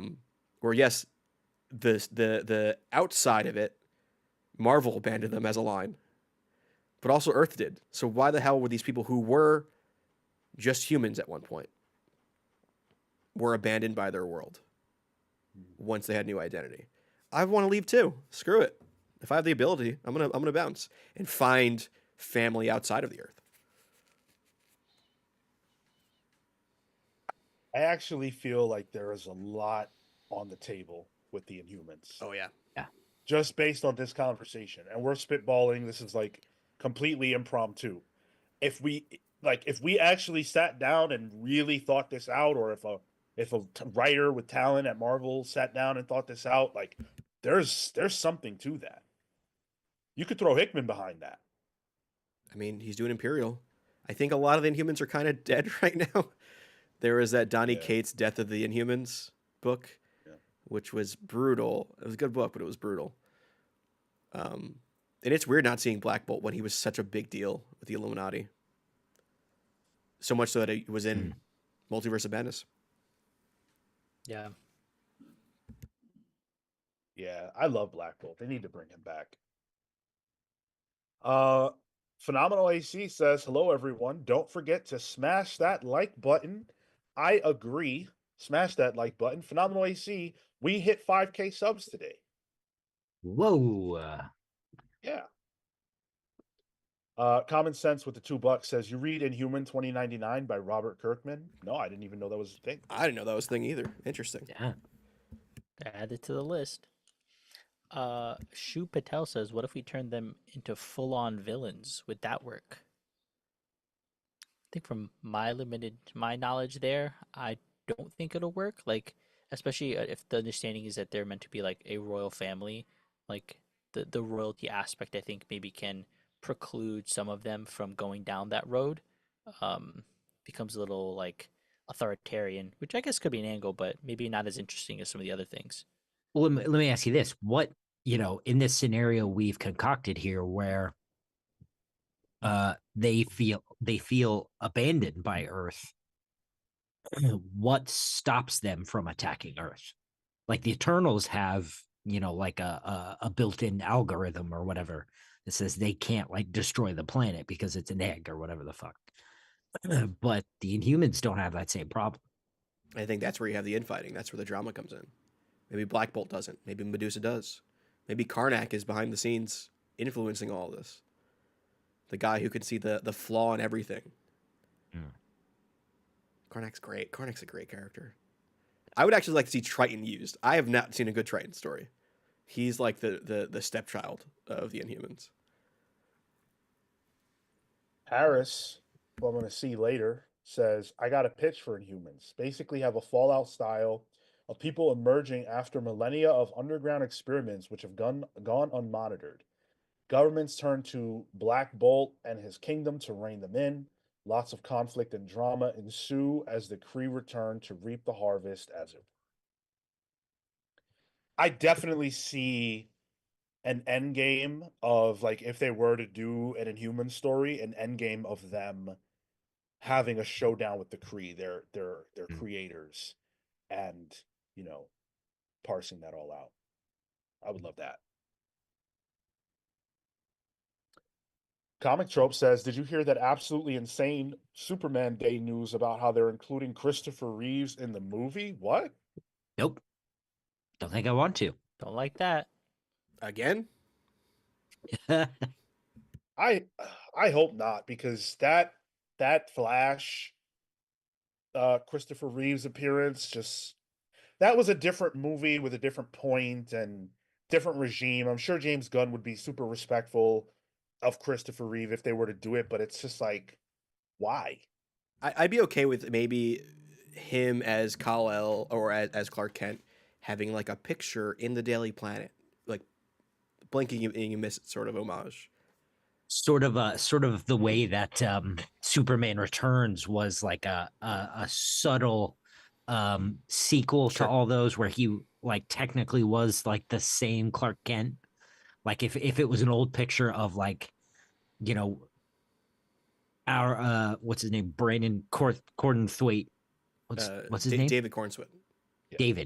David Corn guy, holding a picture, and it's young Christopher Reeves, and that's his young self or whatever in high school. They would have to do some CG to do that. I mean, go ahead. I think Comic Tropes is fucking with us because he said in this movie, Pa Kent is also super, super gay. He's married to Marty instead of Martha, played by CG Reese. CG Reese. As long as by Marty it's Martin Short, then I'm down. That's the only time the retconning I'd be Is fine. Pa Kent Steve Martin? Unfortunately not. No. No, Marty's No. Martin. I think the guy playing Pa Kent is the guy that was in Heroes.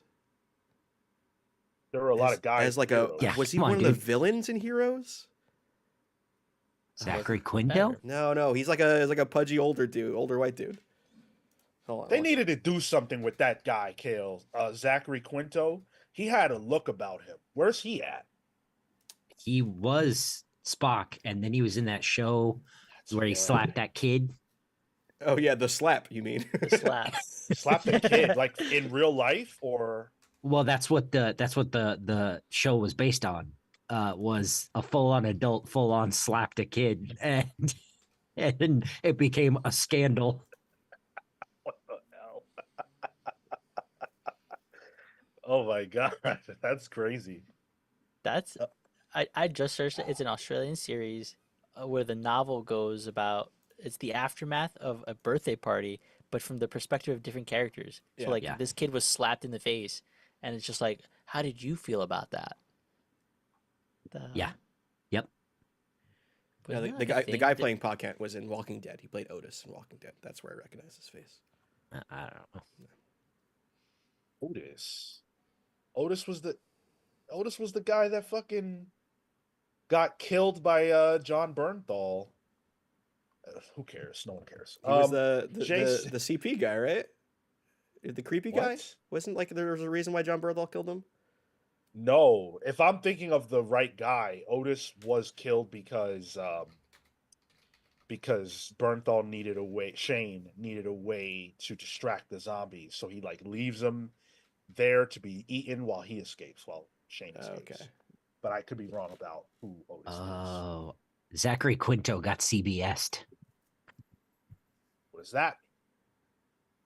Here's the pitch for the show he's been on, called Brilliant Minds. Oh, Tell me this God. isn't a CBS Oh, ass no. show. Oh God.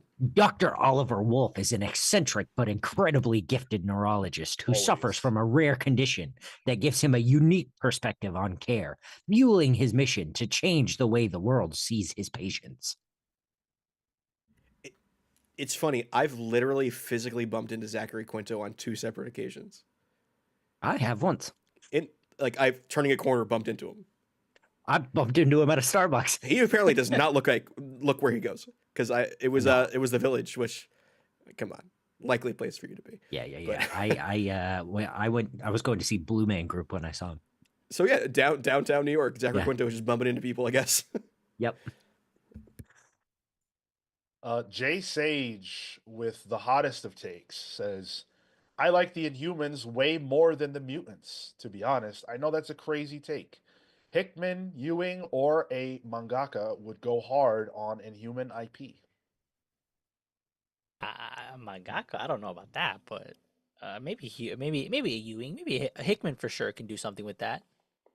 And Urasawa would do crazy stuff with the Hmm. Inhumans. I think it's easy to say that the Inhumans have more potential than the mutants because we've had 60 years of mutants, right? But they're the same. You know? Like the coin almost flipped the other way a couple of years ago. You know? Marvel was like, shit, we don't own the rights to the X-Men in comics. That's okay. We've got X-Men here at home. Here are the Inhumans. We don't even have to waste the word in mutant. We can just call them Inhumans. And in the movies, we'll just call them miracles. We'll get what we want no matter what. Yep. You'll eat it up. And we'll give you a TV show where we shave the head of the character whose power is to Use her have hair. prehensile hair. Well, listen. That was an abomination. We should have all known that that was going to be hell when the movie was canceled and they made it into a Yeah. TV show. I feel like we said as much. I feel like. Yeah, we probably. I mean that was such a nightmare. Oh my god, I hate that we had to live through that. All right, let's get out of here. There's wrestling today. There's bright sun out today. Hopefully everybody can enjoy the weather. I won't, but other people should go get your vitamin D or whatever It's D. vitamin you get from being outside. It's D. I have a wouldn't deficiency. know. Okay. We might both. I do actually. too. How does that manifest for you, by the way, the deficiency? Depression, Sean. Oh, that's what that is. Yeah, that'll do it. Yeah. So you're telling me I should go outside? You can get a lamp on Amazon, actually, if you want. If you don't want to leave the All house. right, well, just get UV rays on you. They literally have depression lamps, Marco. It's a thing and it works. I'm well aware. Yeah. It's wild. We had our first real nice day a week or two ago, and I took the dog out to a field, and both of us were just running laps. Turns out, I also am an animal that needs the sunshine. Cale had his zoomies. I did. Legit, man. It's funny because I cannot even, I have an imagination. It's not working. I can't. It does not compute. The dog got tired before I did. Amazing. Long walk. Oh man, fun stuff, fun times. Always fun to be here with you guys. Thank you so much for everyone tuning in today. We hit 5K subs. Hopefully we can do something special for that. We'll have to talk internally about what that could look like. I wanted to say these things earlier, but I forgot, so I'll say them now. This week, not only can you watch us on Monday at 1 p.m. Eastern for Pals previews, which is always great, and we hope you guys watch that, but on Wednesday, Tyler and I are actually going to be on the Near Mint Condition channel at 8 p.m. Eastern. We're going to be talking about, it's going to be a Q&A about our favorite comics right now and things like that. I don't know what the whole cast will be, but I know that Tyler and I will be there, so that should be a bunch of fun. And then Thursday, of course, for Pals Pools. Should we bring up Tuesday? I'm sorry. Yes, absolutely. Tuesday, we are going to be live at 6 p.m. Eastern talking with W. Maxwell Prince, the writer of Ice Cream Man. Crazy. I'm hyped for I've that. never read an Ice Cream Man. Oh, catch up right now. You're gonna be eating It's it up. so good. You can Yeah, you you're can gonna probably eat that shit finish up. issues in between matches of Mania. Actually, just tell Harris to stop yapping. I think you're I reading have. your Oh books. no, your physical rate. I was gonna say. I think I have the first couple volumes from like an Image thing. I'm not going to be able to read them digitally in time, or Right, I'm sorry, right. physically in time. That's what I meant to say. So digital is the way to go. I'm going to read. I'm going to read what I can digital. The only physical issue I have is the one that they recently put out, where Morrison was a part of Yeah. it and Johns Right. and stuff. Yeah, I'm sure we'll talk about that on Tuesday for sure. Yeah, yeah. So make sure you guys tune in. Thanks for the reminder on that, guys. We've got a big week. You're going to get the Comics Pals almost every day. No, you're Whoa. getting us every day. You're getting That's us cool. every day. Yeah, Wow. we should chill out. I think. I think we should go harder. There's your 5K celebration. You get five. You get one new day of comic spouse for each 1,000. All right. Thank you guys so much for tuning in. We will see you as ever in the next one. Until then, take care, guys.